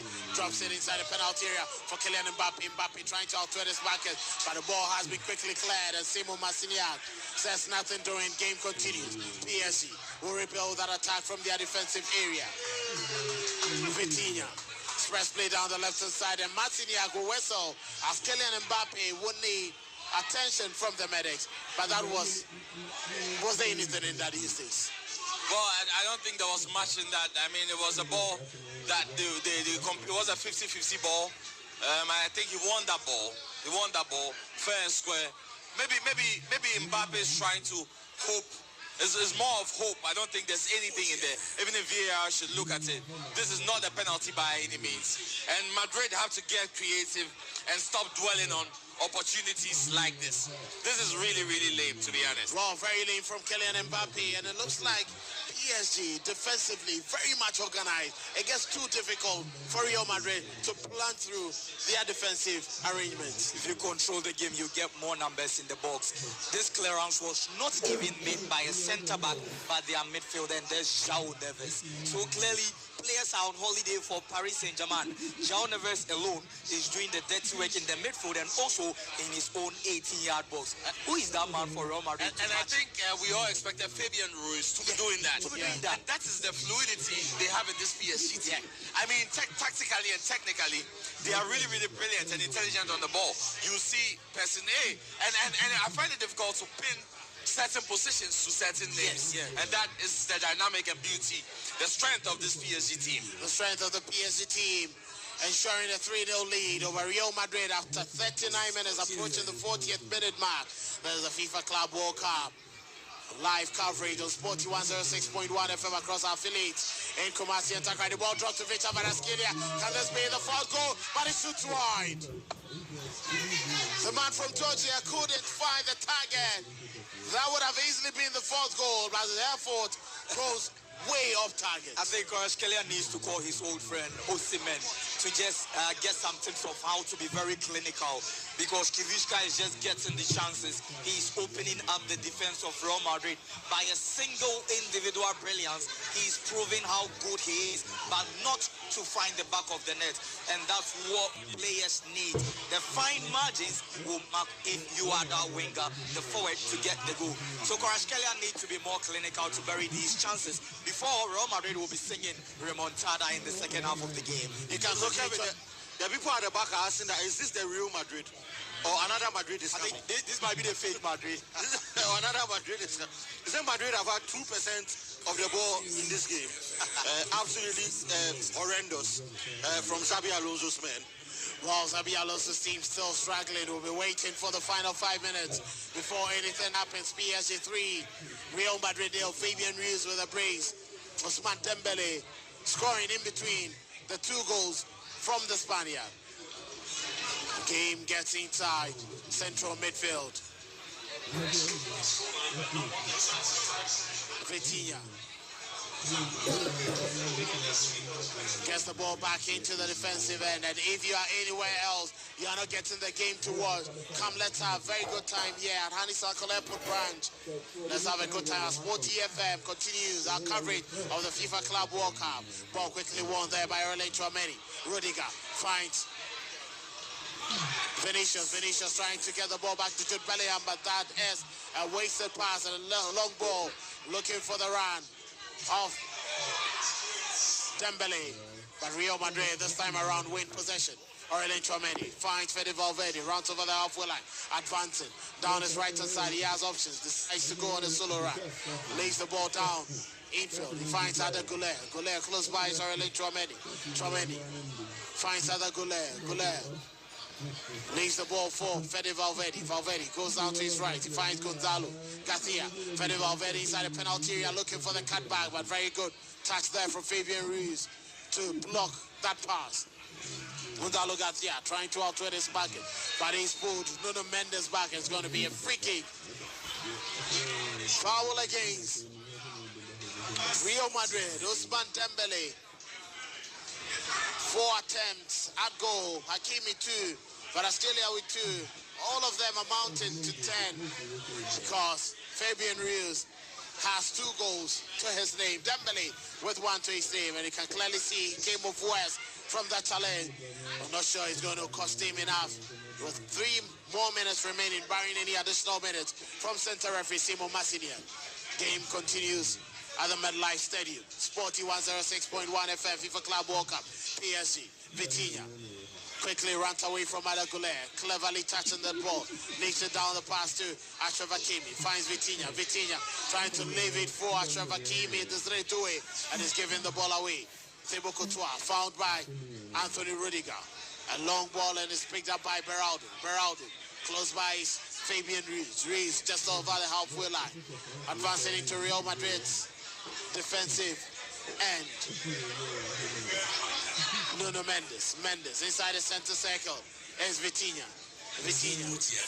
João Pedro leads it, waiting to make that pass. He quickly goes to his left-hand side, and he picks up Victor Varaskelia. Varaskelia just on the halfway line. Nuno Mendes. Mendes finds João Neves. Neves back to Victor Varaskelia, who decides to spread play down the right-hand side. Quick switch of play. Lays it down for Ousmane Dembele. Down on his right. Decides to send one in, and that's a cross which has been sent away. But he has already been flagged by the officials.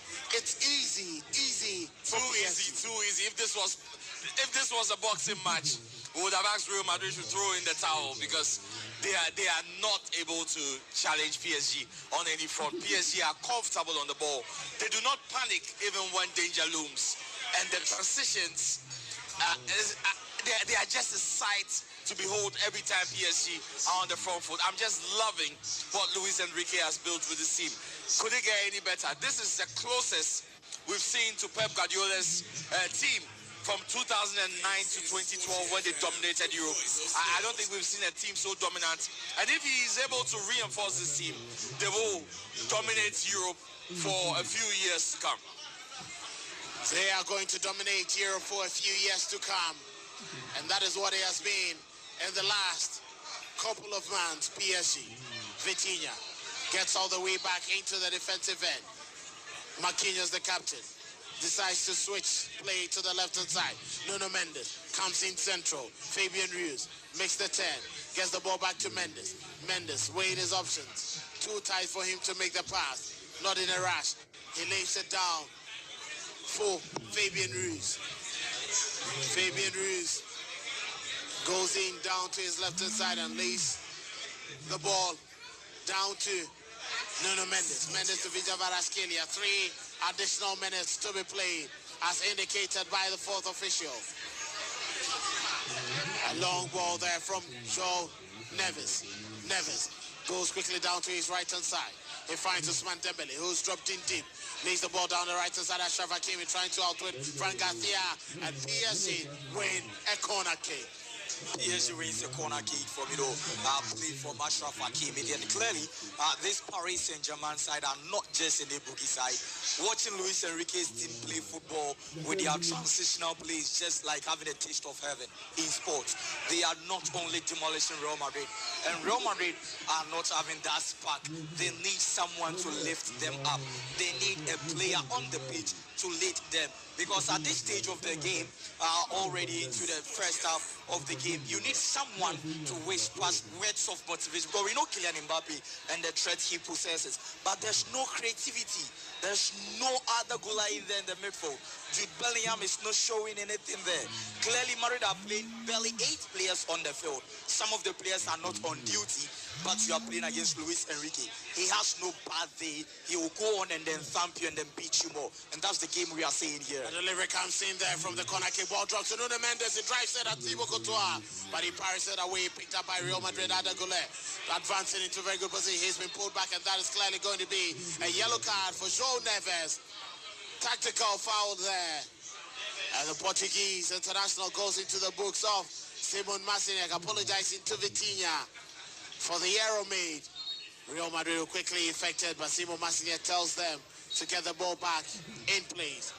Aurelien Tchouameni picks it up, sends in a quick pass back into the defensive end. Later down for Fede Valverde. Gonzalo Garcia has been pushed out to the wide area.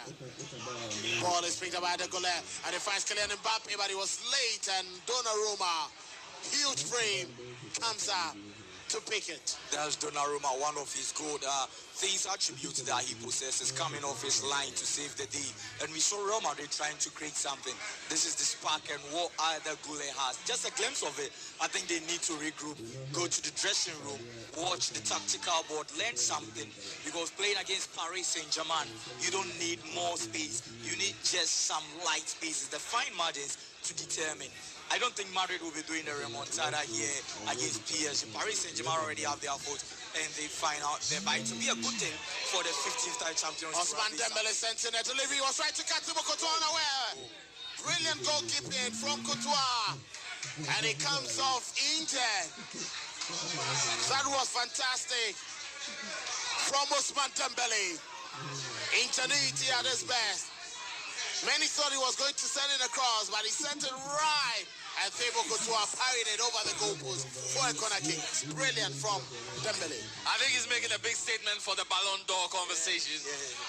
This was only a player who has loads of confidence, who would dare to take on a kick like this. He had an option, but I mean, they're in a 3-0 lead, and why not? Brilliant effort from Ousmane Dembele, arguably the best player in the world at the moment, Kelvin.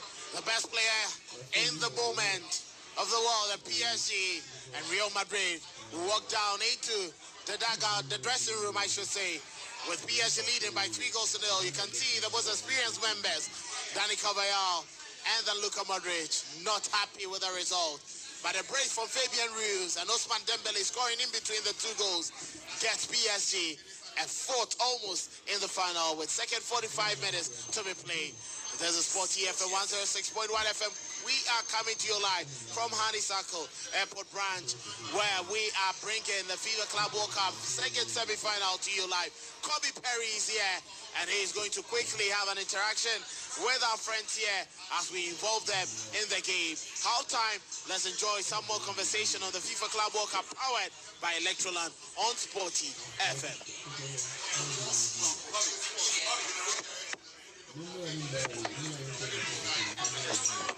All right. It's been a wonderful first half of what has been a complete demolition of the European giants by the European champions. I'd like to take some thoughts from the fans here. Sir, it's been a wonderful game. I don't know the team you're supporting, but you would like to let us know and see what are your takes on the game so far?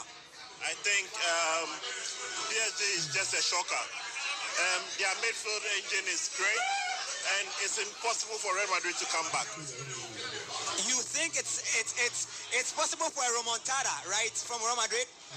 Definitely. You are sure? Yeah. All right. Then obviously you're a Madrid fan then.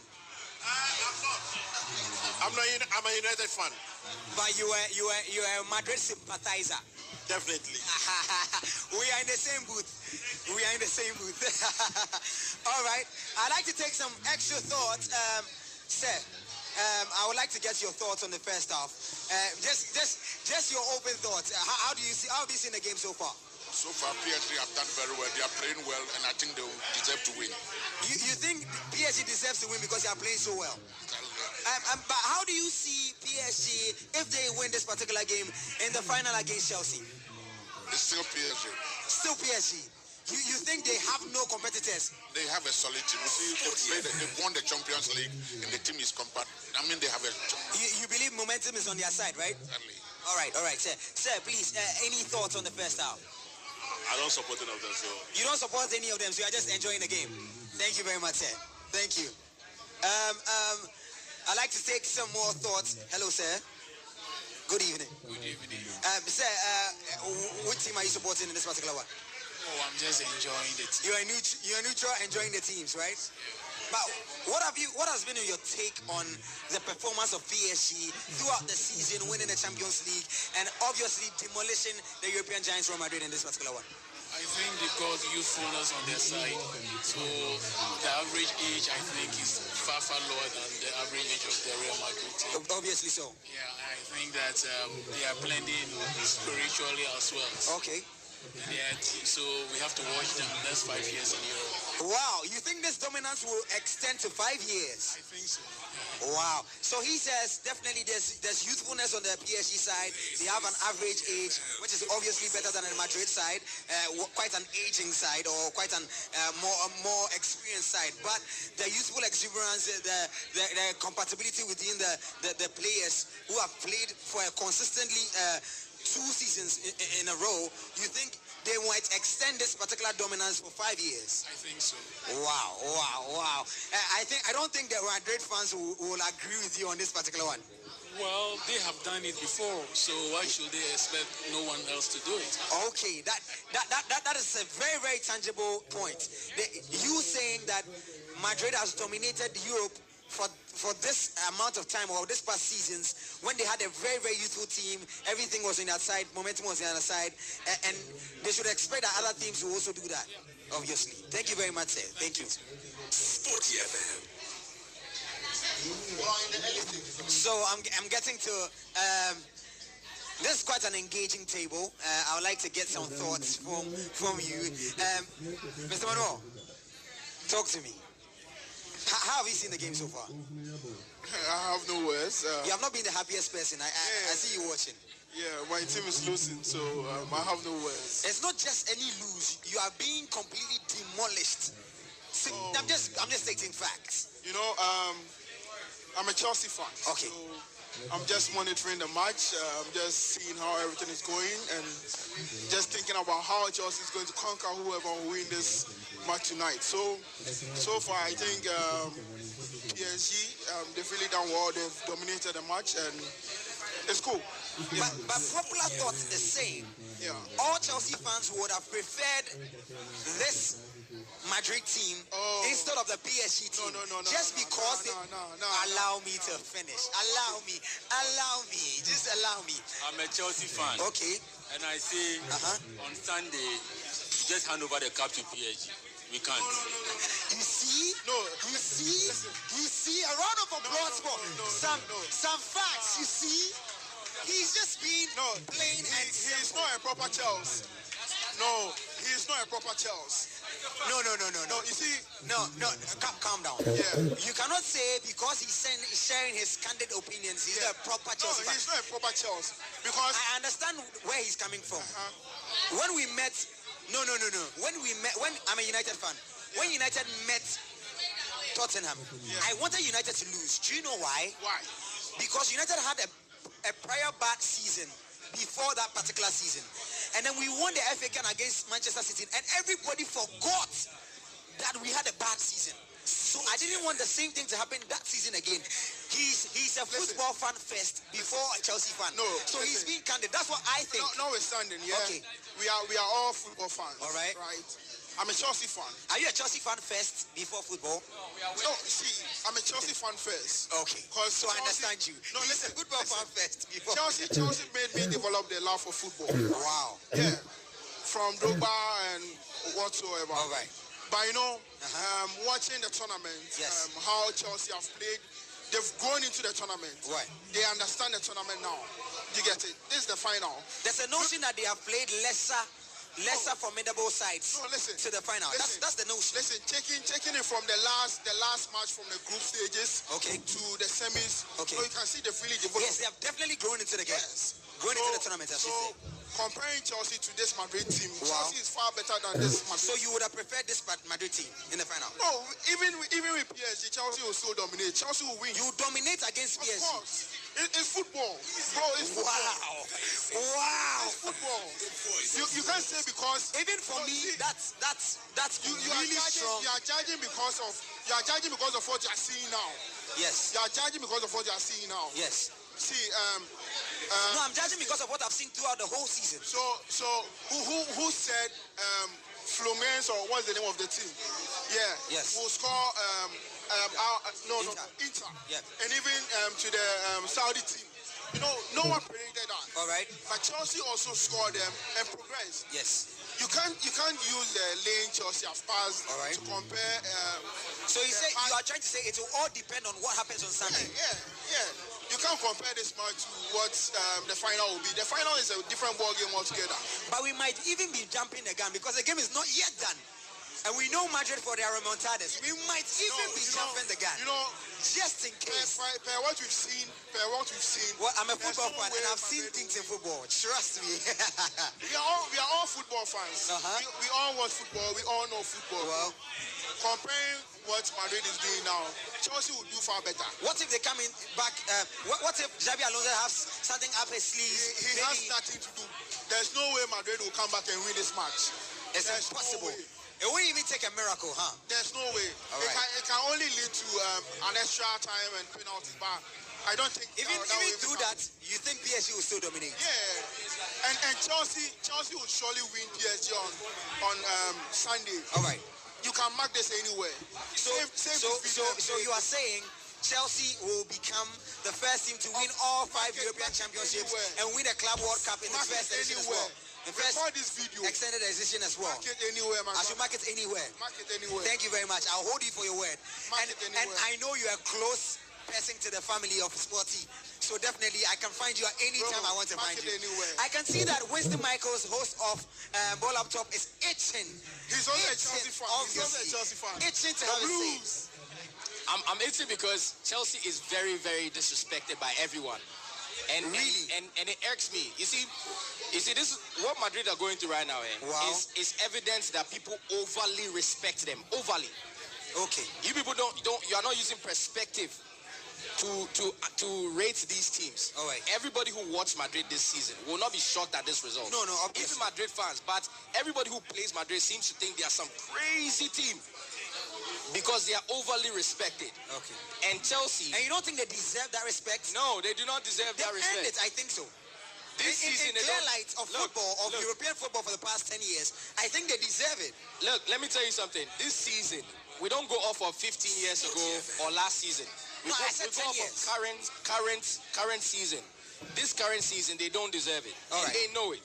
Okay. This current season, they don't deserve it. Do you get it? But you know, the respect, based on what you said, I feel like the respect is based on what they have been able to do. But that's the mistake, because if you are talking about what Madrid has been able to do in football, right? The people who did it, Ronaldo is at that. The people who did it, Ronaldo has been retired for 50 years. I'll beg to differ on that particular argument, because I can tell you for a fact, we've been doing football for a while. African countries still respect Ghana as an excellent in Ghana in football. Currently they don't. But currently they don't. They still do. Trust me. They do not. Even if we play against the best in Africa, they still give us that respect. We do not deserve it. That's the mistake. Because we've not been playing that well for the past like 5 or 6 years. But yes, that respect is still there. Because history does not play current football. Okay. That's why I want you to know. History doesn't play current football. You get it? You can't dwell on past glory. I'm so happy that he is saying this, that history does not play current football. Because history will be on Chelsea's side if eventually he meets PSG on Sunday. History will be on your side. we don't rely on history. Okay. Do you get me? Right now, you are the Conference League champions, right? Yes. Against the European champions. And nobody That'll be a wonderful final if eventually nobody respects Chelsea because they say, oh, Conference League. And we said, okay. But I actually don't think that people don't respect Chelsea because when we got into this, they say, oh, Chelsea took the easy route. They played the easy. You just said it. Yes. Right now. No, I said comparatively. Here's my question to you. I said comparatively. Wait, here's my question to you. Yes. Do you think Man City are a better team than Chelsea? Yes, I think so. What happened to Man City? Did they lose their way? No. Did they lose their GPS? No. What happened to them? Exactly. Listen, I did not say Chelsea didn't deserve to be in the final. I said compared to the routes. But didn't Man City play easy teams? They didn't play easy teams? No, easy team? No, not at all. Listen to me. You are saying something mutually exclusive. What I said was, my point is, compared to if PSG makes it to this particular final, right? PSG played how many European teams before they played the final? Comparatively, it's seen that Chelsea played like 3 Brazilian teams, right? Yes.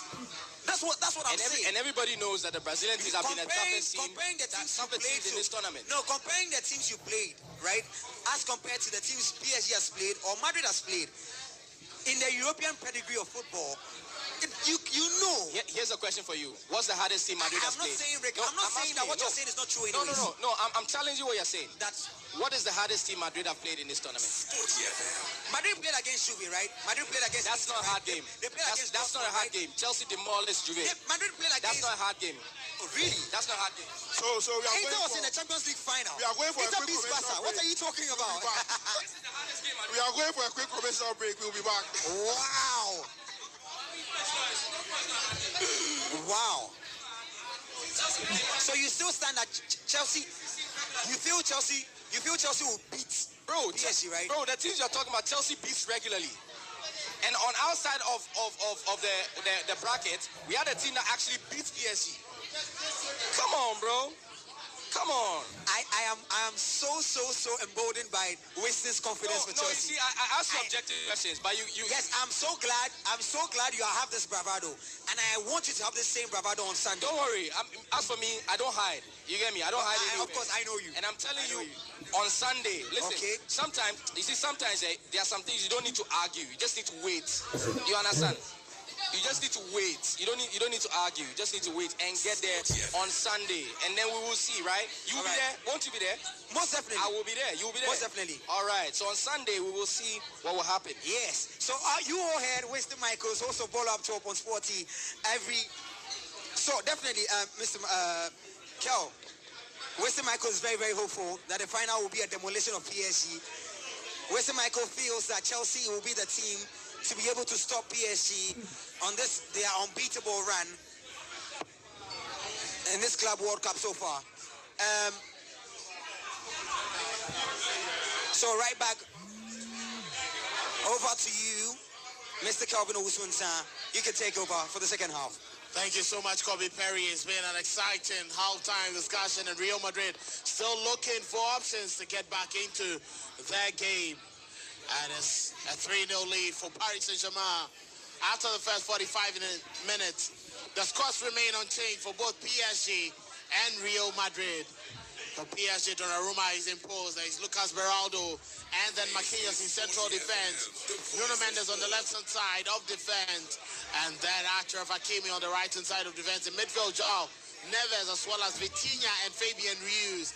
In attack, Desiree Doué, Ousmane Dembele, and Victor Kvaratskhelia leading the attack. For Real Madrid, Thibaut Courtois remains imposed. There is Raul Asensio Rudiger just in front of him. On the flanks, as Fran Garcia, and then Fede Valverde, the captain. In central midfield, Aurelien Tchouameni, there's Jude Bellingham, and then Arda Güler. And up front, there's Kylian Mbappe, Gonzalo Garcia, and then Vinicius Junior. Second half, what are we expecting? What do you expect from the two teams, especially Real Madrid? So from Real Madrid, this is what exactly we are expecting. A certain Fede Valverde who knows how to get the spirits high for the Los Blancos should be more in the game. He shouldn't be limited to the right back alone. So for Coach Xabi Alonso, he needs to find a way, a tactical shape that will help Fede Valverde to join the attack more, to help bring some fluidity into the midfield of Real Madrid. They shouldn't go in or sleep. They have to go in for 50-50 balls. You know PSG, transitional play, they are top notch. They have midfielders who are good with defense splitting passes. So Real Madrid don't have anything more to play off but their legacy, and as being the 15th time Champions League winner, they have to prove a point. And the only player who can do this, options on the bench. Rodrigo Goes is off for like 2 months. Eduardo Camavinga is on the bench. Aside these two players, the only factor else is on the pitch, and that's their captain Federico Valverde. Game continues in there. Vinicius steals the ball away. Gets the ball into a very good position. A quick delivery inside the penalty area. Lucas Beraldo calmly brings it down for his goalkeeper, Donnarumma, who picks it up with ease. Quickly finds Fabian Ruiz. Ruiz close by, just on the halfway line. Vita Varaskelia with the toe poke. He finds Osman Dembele. Dembele does it Doué, and Doué finishes it off. But he's been flagged offside. He was in an offside position.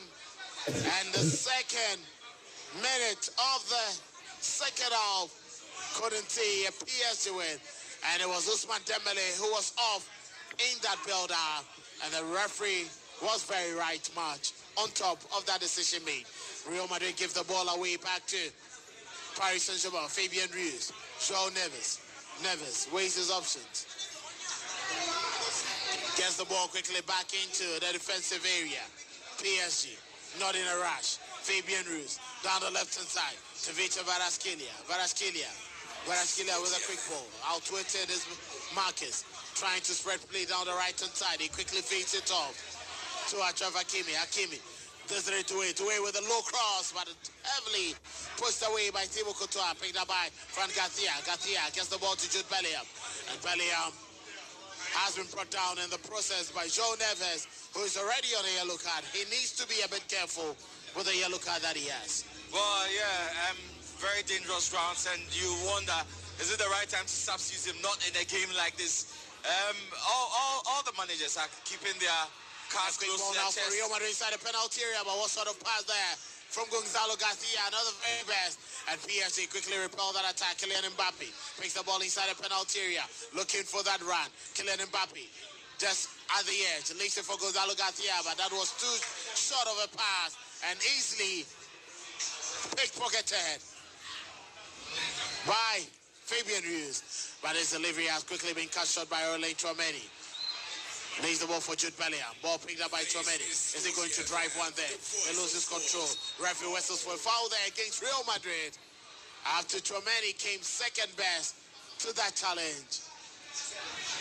And the attack for Real Madrid seems to be too lethargic, even when they are in the final third. That's the tactical shape of Xabi Alonso. He has to understand football in Germany is different from what you'll be playing with the Los Blancos. With the Leverkusen team, we saw Real Madrid and Leverkusen actually deploying only 3 centre-backs, Edmond Tapsoba, and then Frimpong doing the overlaps. You don't have same players here at Real Madrid. Real Madrid is a different institution. You don't have players who are quick with the ball at their back. Rudiger won't be falling back and doing the best things. You don't think Frank Garcia will be doing the overlaps and then coming back. So to me, I think Xabi Alonso needs to accept the fact that in football, tactical variations of coaches determines how good they are.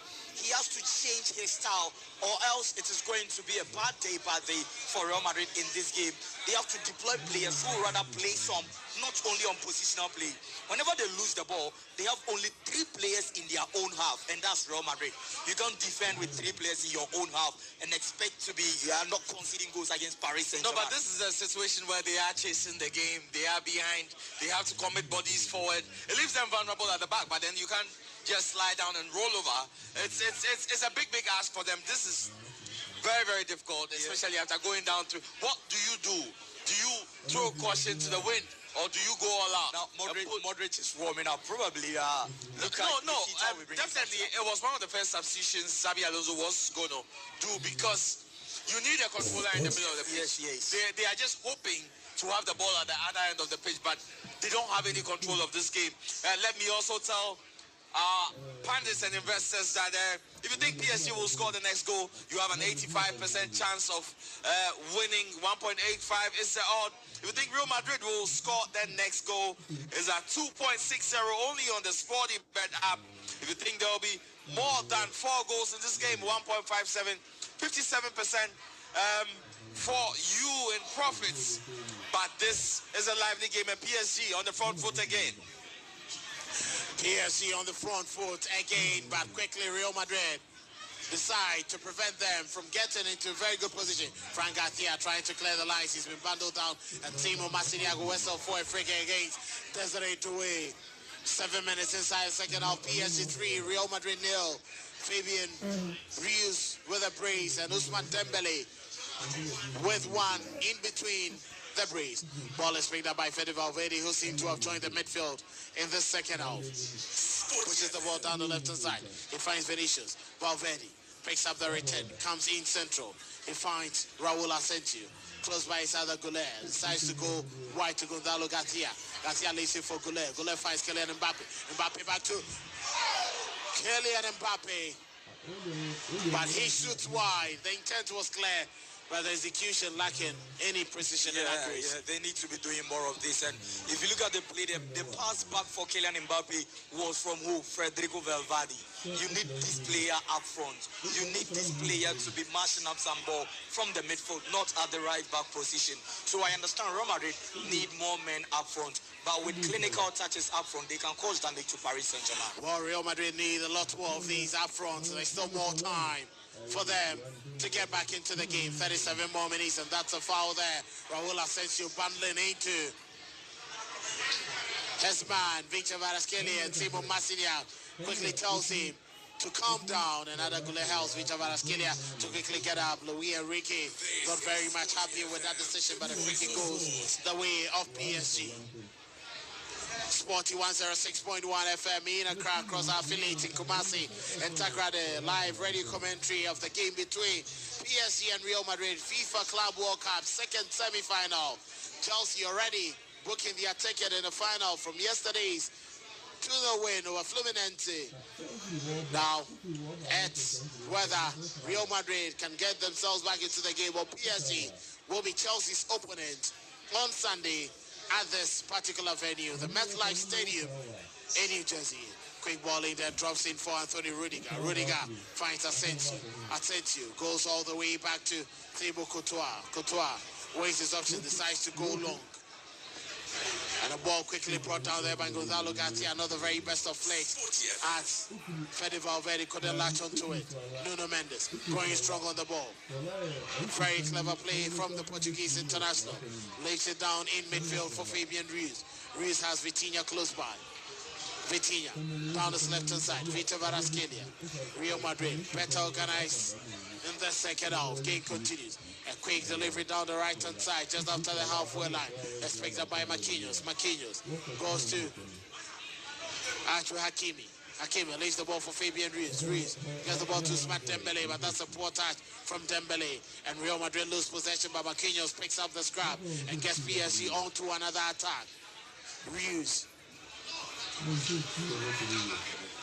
with a long ball back into the defensive end, is picked up by Nuno Mendes. Mendes to Ousmane Dembele. Dembele trying to get it with a back flank, but loses the ball to Ada Goulet, and Fede Valverde will quickly pick it up. He goes to Gonzalo Garcia. Garcia has been pushed out by Nuno Mendes, and Real Madrid win a free kick in their own half. Quickly effected by Valverde. Leaves it for Electromed. Close by Anthony Rudiger. Fran Garcia picks up the ball just on the halfway line. Runs down the left-hand side. Draws himself infield. Gets the ball to Jude Bellingham. Bellingham's press play down the right-hand side, and it's picked up by Gonzalo Garcia, calling Kylian Mbappe to get closer. Lays it for Fede Valverde. Back to Jude Bellingham. Central midfield, and that's a long ball, and is wasted when Real Madrid were looking promising in holding the ball. It's just been sent out of play. Xabi Alonso has a lot of work to do. Yeah, it's a huge task. Absolutely monumental that he fixes the problems in this team. You get a feeling that it's not going to be done over a 2 or 3 month period. You probably need the first season to sort out some of the issues, especially in defense and in the holding midfield position. The team lacks a lot of balance. So many great players offensively, but that is what an imbalanced team gives you. The lack of supply to them, the lack of control in the middle of the pitch. And I think it's not just about the formation, it's about getting the right personnel in to do a job Victor Varaskelia inside the penalty area. This time around, he shoots again, but it goes wide. Quite surprising that a player with such technical abilities failing to find the target this evening. Yeah, I think Vishka Korashkelia just opening bodies up to find the back of the net. And I've seen Gonzalo Ramos doing some warm-up on the pitch, getting ready to be fielded in. Clearly, Paris Saint-Germain are reluctant now. If you look at the lapses and how even Nuno Mendes is playing, player with such agility, playing a bit slow, clearly tells you that there's no trouble at the back. There's no player from Real Madrid doing something. Look at Jude Bellingham and you ask yourself, is it that they're not ready to play? Is it that they don't understand the tactical disposition of Xabi Alonso, or Real Madrid is not just the Real Madrid that we want to see? Real Madrid not just being the Real Madrid that many have seen over the years. Ada Güler loses possession but quickly wins it back for Real Madrid. Press play down the left-hand side of Real Madrid's attack. Lacy for Vinicius. Fran Garcia. Garcia back to Vinicius. Kylian Mbappe wants the ball. Fran Garcia. Vinicius Jr. gets inside the penalty area. Nobody inside the penalty area. Kylian Mbappe calling for a pass. Vinicius Jr. decides to go on a solo effort. And it comes off the body of João Neves. Eustace. Poor decision making once again, and when you are Vinicius Jr. and coming off the back of criticism he faces, you'd expect that he'll make better choices in situations like that. He had men on his right and he should have passed that ball. Kelvin, very, very poor decision, and it costs your team when you're trying to mount a comeback in a game where you are down by 3 goals to 0. Poor decision. But Real Madrid are trying to build something in attack. It's a very, very lame attempt. It's not going to wash. I don't think so. I think PSG have been very respectful with the way they've gone for it. Now ringing the changes. A big applause inside the MetLife Stadium for Ballon d'Or contender. Ousmane Dembele has done justice to whatever he wanted to do. He was nearly brought down. He was brought down in that first goal, which was scored. But he managed to score the second. Gonzalo Ramos comes on to replace Dembele, and Bradley Barcola comes on to replace Victor Varaskelia for PSG. 59 minutes played. Paris Saint-Germain 3, Real Madrid 0. Sporty FM 106.1 FM, bringing you live commentary from Hanisako here at airport. But don't forget, we are also streaming live on YouTube, Facebook, and then on X. So join us at Sporty FM on Facebook, Sporty FM _ on X, and on YouTube, Sporty FM. A quick delivery from the left-hand side the penalty area. Nobody to latch onto it. Nuno Mendes clears this line. Ball drops for Ada Güler. Güler lays it down to the left-hand side. Fran Garcia decides to keep it in play, but it wasn't successful as the pass was too heavy for him to pick it up. 30 more minutes to play. What are PSG seeking to do with the 2 changes they've made? Gonzalo Ramos and then Bradley Barcola. Yeah, so Ousmane Dembele was recovering from injury after doing a decent job in the first half. Clearly, they needed new fresh legs into the game. And for Paris Saint-Germain, the introduction of Bradley Barcola is just like you're having a certain Kivishka Korashkelia on the pitch. These are guys with a bit of same qualities. Barcola looks a bit more flexible. These are guys who know how to play very well to stretch their opponent. To me, Paris Saint-Germain seems to be wrapping up. But for Real Madrid, with the introduction of Luka Modric and also Valverde playing more centrally, clearly Real Madrid wants to pull something off. And it won't be easy because Nuno Mendes is on the holiday. There's no player on him. Gonzalo Garcia is not that skillful, pacey, to give Nuno Mendes problems. And that goes on to give the advantage to Paris Saint-Germain once more, because Nuno will be operating invertedly to help the midfield, not only for players up front. So I think Paris Saint-Germain have come next year to control the game still, but PSG are facing a mountain here that they know that they have this game done. And we've seen the pressing game once again here for them. Bradley Barcola picks the ball, gets inside the penalty area, and he lays it down the cutback, but Aurelien Tchouameni quickly picks himself up and leaves the ball for Fede Valverde as Real Madrid will try to press onto an attack. Lays the ball for Vinicius Jr. Spending too much time, leaves it for Fede Valverde once again down this right-hand side. Ada Güler. Vinicius Jr. has the cutback and the ball drops inside the penalty area. And anybody latch onto it? Ada Güler looking for a penalty. But referee Simon Massignac says nothing to it. Bradley Barcola just on the break. PSG. They look so uninterested in this attack and it's left with only Bradley Barcola And it's a walking pace now for the game. Goncalo Ramos lays it down on the left-hand side. João Neves for Fabian Ruiz. Vitinha spreads it down the right-hand side. Hakimi waiting for that pass. Desiree Doué gets the better of Frank Garcia. Sends it a delivery. Ball drops for Bakula. But very good defensive work there from Fede Valverde. The ball is picked up by Ada Gule. Sent in a long one. Vinicius Jr. trying to win possession. But Marquinhos gets the ball back to his goalkeeper. Gianluigi Donnarumma. Donnarumma leaves it down for Beraldo.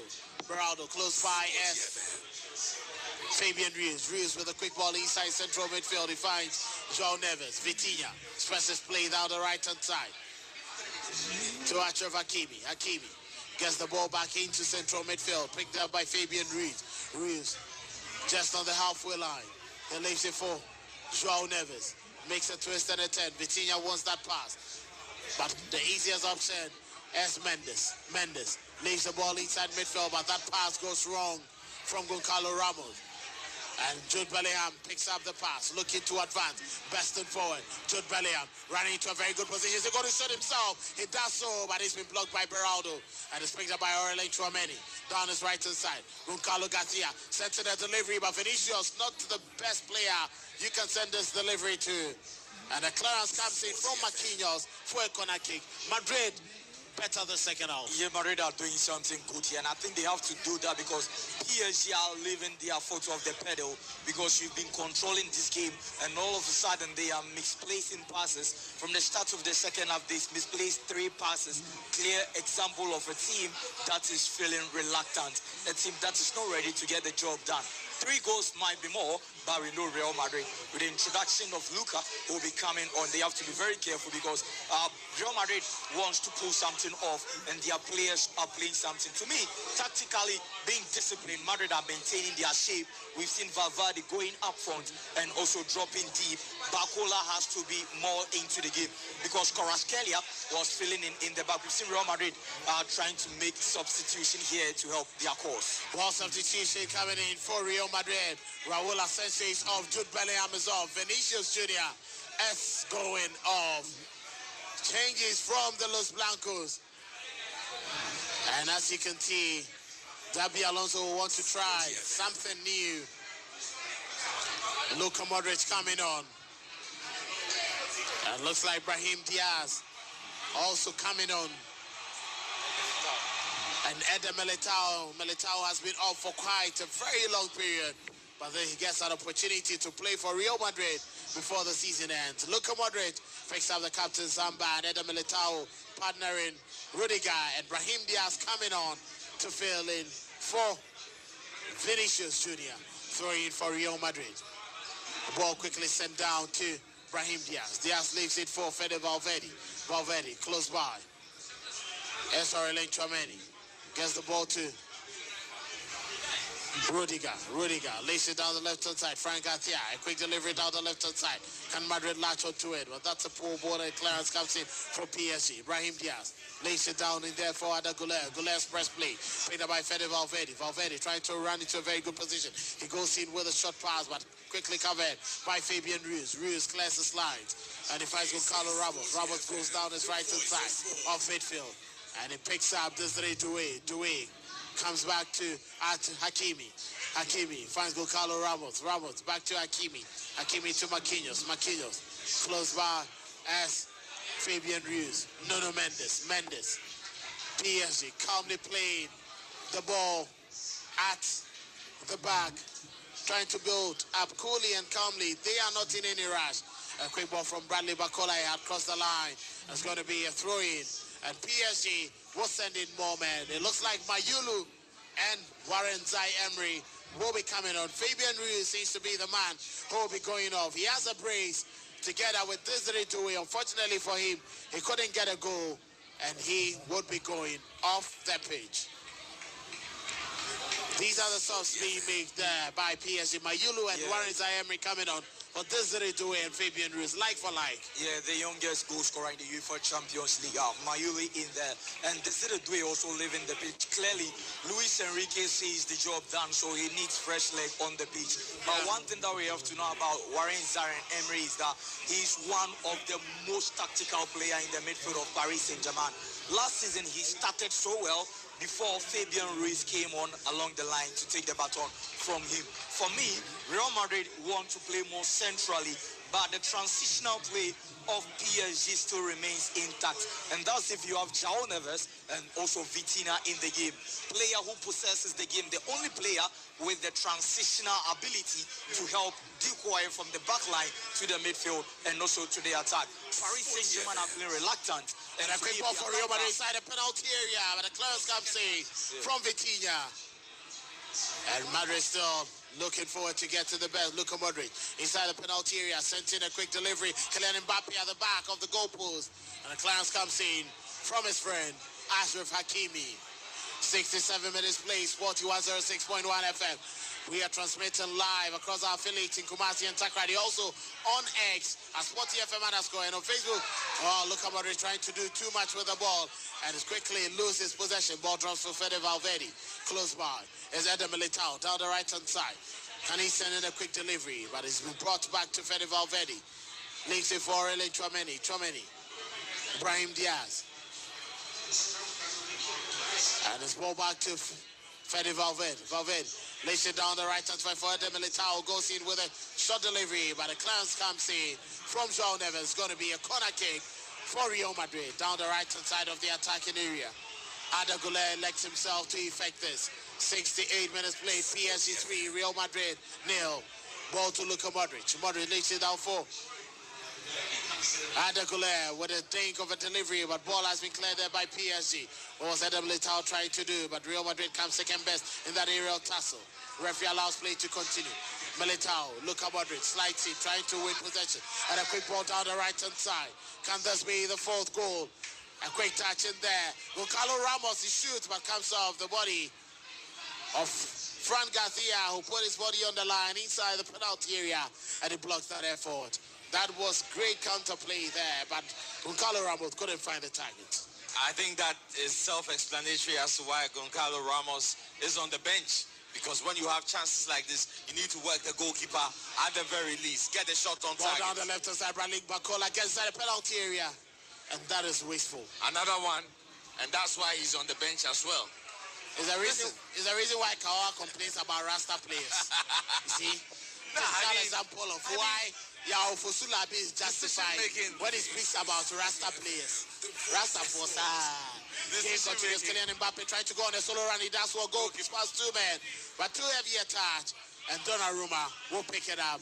20 more minutes for Real Madrid to save their day. With the other one, I think PSG are just having more unfinished product because Bradley Bacola, with a bit of clinicality, will have been very, very handful for defenders at the back there. So to me, long balls should be good to find him, but his ability to control and also find Bacola gets inside the penalty area, but he handles the ball and it's going to be a free kick. Yeah. That was a foul there against Bradley Bacola, trying to steal the ball away with his hand. Oh, that was a handball. Well, clearly decided to just kind of referee off guard there. And then Simo Massignac clearly saw what he wanted to do. Eder Militao with a quick ball down the left-hand side. He finds Brahim Diaz trying to outwit his back. But Bob Nuno Mendes. And Alonso seems to be playing his final card. You can see Ronaldo, Luis, Roberto Baggio. And Dani Carvajal comes out to replace Goncalo Garcia, which means Fede Valverde can get into midfield. Yeah, so this is what they needed. Real Madrid needed a spark in the midfield. Real Madrid needed a player who will be giving defense splitting passes, and the only player on the field with that attribute was Fede Valverde. But with the absence of Trent Alexander-Arnold, he was being deployed as a right back. With Dani Carvajal back on the pitch, Valverde needs to bring some starch and steam into the midfield of Real Madrid. Fabian Ruiz is off, so it will give him more space to exploit. But João Neves works more often. He's been the player who wins the ball for Paris Saint-Germain. To me, I think Vitinha is not only the player with the most passes in the competition so far, but the only player to sustain play and also hold up to play, to determine play, and also serve as a decoy from the back line to the attacking third and also the midfield. That's the attribute and how quick and fluid the midfield of Paris Saint-Germain is. Ball game continues. 18 more minutes for Real Madrid to save their night. It hasn't really been a very good time for them. Sporty 106.1 FM. Coverage of the FIFA Club World Cup proudly brought to you by Electroland. But today, we are here at Hadisakol Airport. But if you're home, we are still not done yet. Come, let's have a good time. A lot more people here for you. Come and enjoy a good time. Come network and then watch a very brilliant game. Hakimi, very good touch of the ball. Running to a very good position. Carlo Ramos inside the penalty area, but he shoots wide. Very excellent build-up, by the final ball way off target to his face. Way off target, and how many chances will go are begging. Ousmane Dembele and the star players of PSG on the bench. Real Madrid will fancy their chances because it seems PSG is drawing blanks when they get in front of goal. But here's Real Madrid. A real opportunity for them. The ball away, and João Neves, Vitinha wins possession. A twist and a turn. Goes all the way back to his goalkeeper, Gianluigi Donnarumma. Quick pass to Marquinhos. Marquinhos lays it down the right-hand side for Hakimi. Hakimi. This long ball down from Mayulu, trying to find Bradley Bacola, and he wins possession. That's going to be a foul there. Dani Carvajal just came on. And he's been given the yellow card. I think it was one he had to take for the team.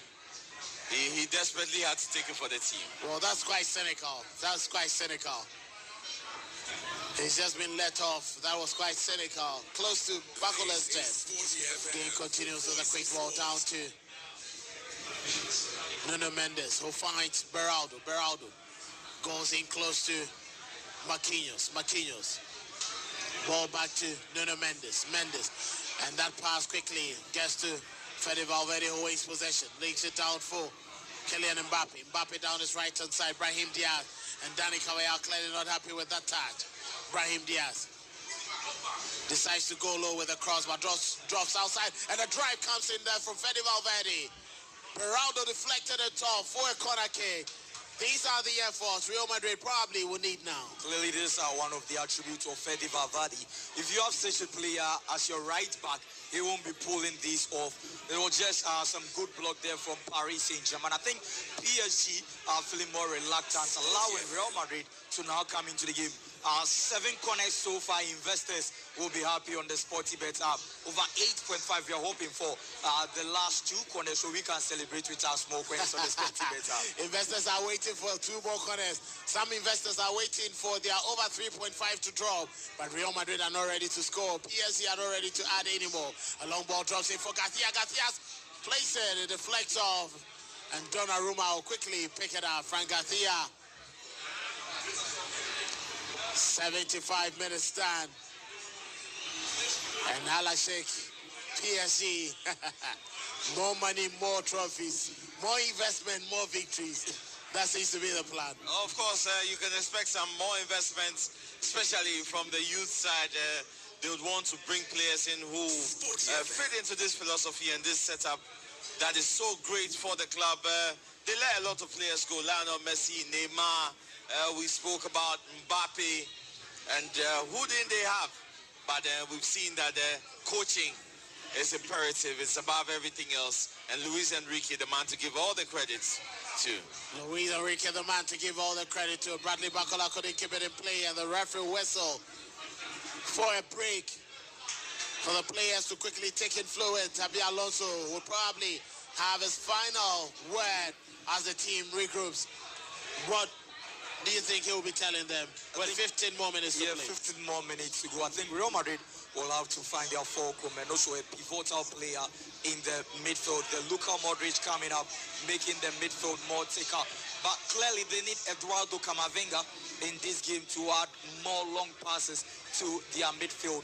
Orlem Tchouameni has been decent in the second half so far, but Paris Saint-Germain, just as I said, sees this game over, and that's why they have the youngest players, even second options on the pitch in the person of Goncalo Ramos, Bradley Barcola, and also Mayulu. To me, the motivation from Real Madrid, aside what Paris Saint-Germain have built, aside their system, and also where we know what they do, how good Luis Enrique is in terms of tactical discipline, Real Madrid had the motivation of they have to qualify to the final of the Club World Cup and also even win it to get 1 million each from their president Florentino Perez. And I think the players, that didn't motivate them much because from the blast of the whistle, Real Madrid were not even going in for the 50-50 balls. João Neves was working literally as a midfielder and as a defender, giving more space for Achraf Hakimi to do work up front. So I think the game is actually done for Paris Saint-Germain. Madrid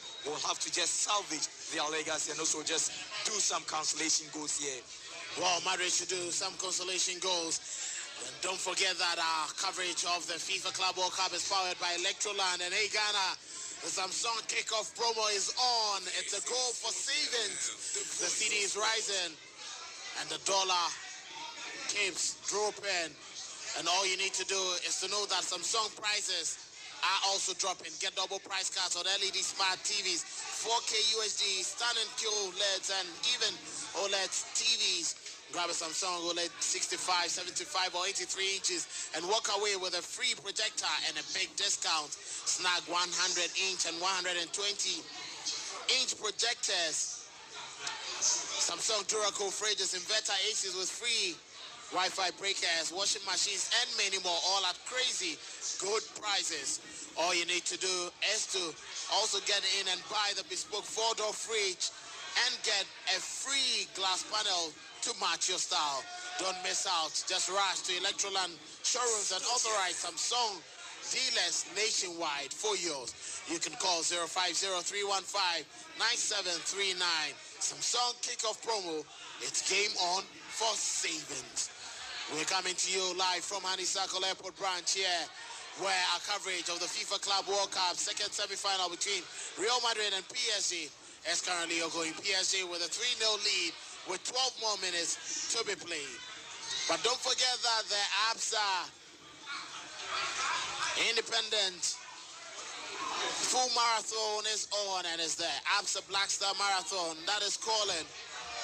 And before that, PSG looking forward to finding a goal, but that's a poor pass coming in there. And Eder Militao had to slide in to make that clearance for a corner kick. PSG with a corner. But just like I was telling you, the ABSA Black Star Marathon is calling. And in Accra, it's happening on the 26th of July, 2025 at the Independence Square. That is where the start will be 6 a.m. sharp.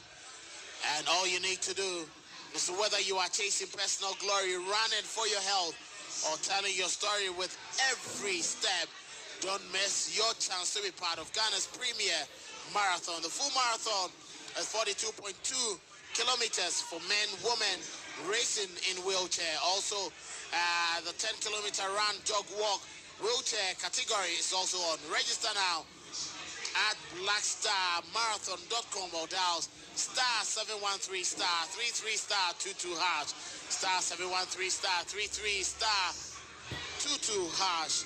Registration will close on the 15th of July. No excuses, no delays. The finish line is waiting. But first, register today.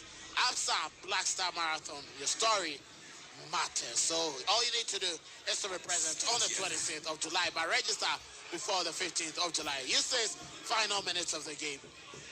Well, going into the last 10 minutes, it looks like it's game, set, and match. There's no way Real Madrid are scoring 3 goals. PSG have been comfortable. Their substitutions have slowed the intensity of the game a bit. Going forward, they've missed chances that normally, the likes of Ousmane Dembele would have put away. But this is PSG. This is how strong they are. They are European champions, and they've justified every inch of that title. They have proved beyond all reasonable that they are ready for the final. Chelsea awaits next, and the big question everybody's asking, will Chelsea be able to stop this train from Paris? Well, let's see what would happen Real Madrid will be playing their last card, and Lucas Vasquez is ready down the dugout to come on.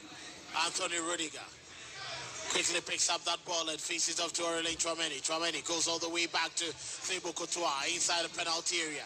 And then Militao gets the return to Courtois. Tchouameni comes out from midfield to pick up the pass. Weighing his options. Fede Valverde directs that pass to Brahim Diaz. Danny Caballero. Back to Aurelien Tchouameni. Tchouameni weighs his options at Militao, and he's been told to get the ball back to Thibaut Courtois, nearly getting it over the goal line for a corner kick. But Thibaut Courtois quickly picks it up, sends in a long one, looking for Kylian Mbappe. Not the very best of touches. Luka Modric trying to win possession at PSG.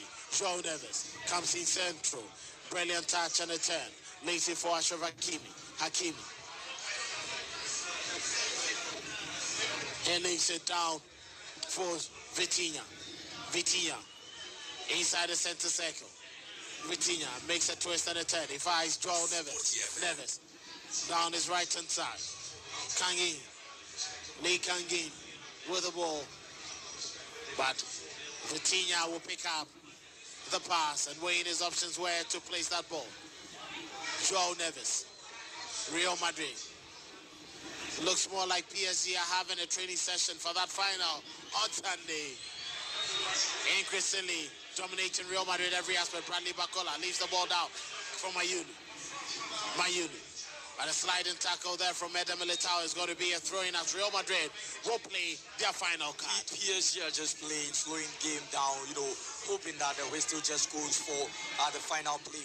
Real Madrid are now bringing on Lucas Vasquez, and this brings back the question, what's the difference between the Carlo Ancelotti's Madrid that we just saw that he left and then Xabi Alonso's Real Madrid? Because the only team that they are playing on top of their game, the only big club, and also even a better side is PSG, and they are fumbling. This brings back the question, are they going to continue what we saw them, a demolition side that Ancelotti left there before Xabi took over? Clearly, PSG have players who will still control the game, even if they are bench warmers. They know how to keep it calm. But this is what PSG are doing, and we have to take note. Against Inter Miami, they scored their 4 goals in the first half, and then in the second half, they went blank. They didn't score. Miami too didn't score. Same thing we are witnessing here against Real Madrid. After scoring 3 goals in the first half, PSG have decided not to find the back of the net in the second half, and Real Madrid are not doing it. This is very sad for our investors who went on for second half as the highest scoring half, which is not happening anyway, because 3 goals in the first half and then 0 goals in the second half for both teams here. Some are waiting for just a goal, but it's not happening. For over 3.5. Well, now at this point, you see neutrals hoping that Real Madrid score a goal. Here's a corner from Luka Modric. And the delivery comes inside, but that header goes wide from Eder Militao. That was a very brilliant delivery there from Luka Modric, but Militao couldn't direct his header very much accurately to be even on target to test Donnarumma. Donnarumma hasn't been tested enough. Well, it's been just a regular day at the office for him. He hasn't faced too many shots. I think the first 5-10 minutes, Real Madrid did put some pressure, but after the first 2 goals, you could tell the fight in them was already gone. Donnarumma has been on virtual holiday, hasn't faced enough shots, and I think he's been comfortable throughout the season because of the kind of backline he has. Marquinhos is immense for this PSG team. What he brings to that defensive unit, his leadership, his organization, and it's a team that's thriving on all fronts. They could do no wrong at this moment, and hopefully they will be able to dominate Europe for the next couple of seasons at least. They will be able to dominate Europe for the next couple of seasons. Vitinha. A twist and a turn there from him, trying to make that quick pass. But he's been forced to get the ball back to Beraldo. Close by is Warren Zaembe. Lays it down his right side, picked up by his captain, Marquinhos. Mayulu waited for that pass. He quickly finds Kangin and Mayulu. Wings possession. PSG still keeping it. Kangin trying to outwit his Marcus. But very great strength from Real Madrid, and Kangin loses possession. Is going to be a throw-in. Ball quickly left down by Danny Cavallal to be quickly thrown down to him. Lays it down for Eder Militao. Militao weighing his options. Quickly finds the ball on the right-hand side, and it's Fede Valverde. Runs over the halfway line. Kylian Mbappe was looking for that pass, but that wasn't the greatest of passes from Fede Valverde, and PSG win possession. Vitinha switches play to his right-hand side. Achraf Hakimi. Hakimi just close to the halfway line. Lays it down for Kangin. Raleigh Kangin gives it back to Hakimi. Hakimi finds Marquinhos. Close by is Beraldo. Beraldo lays it down in midfield for Joao Neves. Neves is been blocked there by Eder Militao. He decides to shoot, and that's a direct ball. Quickly saved there by Gianluigi Donnarumma. Real Madrid having an effort on target, but Donnarumma was not going to allow that to get past him. Paredes and PSG will clear their lines. A long ball down the right-hand side. Thibaut Courtois was advancing, but he decides to retreat. Can there be a cross for a fourth? And Bradley Barcola with too many touches. He gets inside the penalty area, still twisted and turning. Ball drops in, and that's a fourth. Goncalo Ramos makes that 10. And investors have their over 3.5 working. And a celebration to pay homage to Diogo Jota. 87 minutes done. PSG 4, Real Madrid 0. A total walloping. Real Madrid fans will have to ask themselves this question. Thibaut Courtois saves 3 shots on target. 6 shots on target. He managed to save 3. So 7 with this goal from Goncalo Ramos. But Real Madrid have only 2 shots on target. While the goalkeeper is saving 3 out of 7, the club has managed to score only 2 shots on target against Paris Saint-Germain. Clearly, the back line can be functioning with your goalkeeper, but Real Madrid is totally down, not just demolition. They are not playing football, they are just being trained by Paris Saint-Germain. The reigning champions of Europe are proving to the all-time best champions of Europe that it's not always about history, but your current form and your current tactical discipline, how good you are, determines your favorite for the tournament. And that's Paris Saint-Germain. There, fine display from Goncalo Ramos, who came in a bench warmer, who had a nice goal to dedicate to Diogo Jota. It was a fine play from Paris Saint-Germain. Eustace, Real Madrid, 4 goals to 0. PSG are just dismantling the top sides across the world, not just in Europe, but across the world. They defeated Internacional 5 goals to 0, and it's 4-0 against Real Madrid. That's just the icing on the cake, Kelvin. It's a brilliant display from a brilliant team, well structured, and the football they give us is absolutely beautiful. They dominate in all areas, and the goal scoring touch. I mean, the way they're able to turn the heat on. I mean, at various points in the game, it's just a joy to watch. I'm no PSG fan, but I just love beautiful football, and this is what it's all about. I really want to see PSG in the final. And let me just sound this note of caution. Chelsea fans, manage your expectations. Wow, manage your expectations. Just a minute more, barring any additional minutes from the referee. Sport 106.1 FM. Transmitting live across our affiliates in the country. Also live on our socials at Sport EFM _ on X. On Facebook at Sport EFM. On YouTube, Sport EFM. Just take a look at us. We have fine stories on Spotify for you, Sport EFM. Just take a listen to some of the interesting stories that will be coming up. If you were Xabi Alonso, what would you say now? Well, definitely you will see the loopholes in the team. There's so much work to be done, especially in the midfield areas and the defensive areas. I mean, buying 1 or 2 players doesn't solve the problem, but they need a complete overhaul in the way they approach games. That Trent Alexander-Arnold drifting into midfield, inverting inwards. And Simon Maseniak wouldn't want any disappointment. He wouldn't want any embarrassment. And you could see from a signal, the game is done. There's absolutely nothing Real Madrid can do. And no minutes added. PSG 4, Real Madrid 0. You say quick words from you, quick words from him too, and then we will quickly make that crossover to Kobe Perry. All right, so brilliant game, worthy of a semi-final. Two European giants, one of them obviously unsung tonight. 4 goals, Goncalo Ramos, Dembele, and a brace from Fabian Ruiz. I mean, congratulations and all that to this PSG team. Real Madrid, lots of work to do. The earlier part of the tournament papered over the cracks. We thought Real Madrid had fixed their problems. Unfortunately not. Luka Modric, his last game for them, unfortunately taking congratulations from all the players from both sides. It's been great. It's been a great watch, a great spectacle tonight. And we are looking forward, once again, Kelvin, let me say, to the final. To the final, and that is it there for PSG. Overly dominant, the European side. And once again, they make it count. They are going to the final to face Chelsea. Yeah, if you look at Paris Saint-Germain play, you clearly have a taste of how football will be like in heaven. Luis Enrique decided to control the tempo of the game from the back line to the midfield to the attack. And clearly, the other manager, the opponent side, didn't have a clue on how to stop him. And they are not the only club to find this difficult to crack. We saw International Milan. We've seen Bayern and even big clubs. Arsenal also fall to this Paris Saint-Germain side. The question now goes to Xabi Alonso. Real Madrid was in shackles already. They needed a manager to lift them up.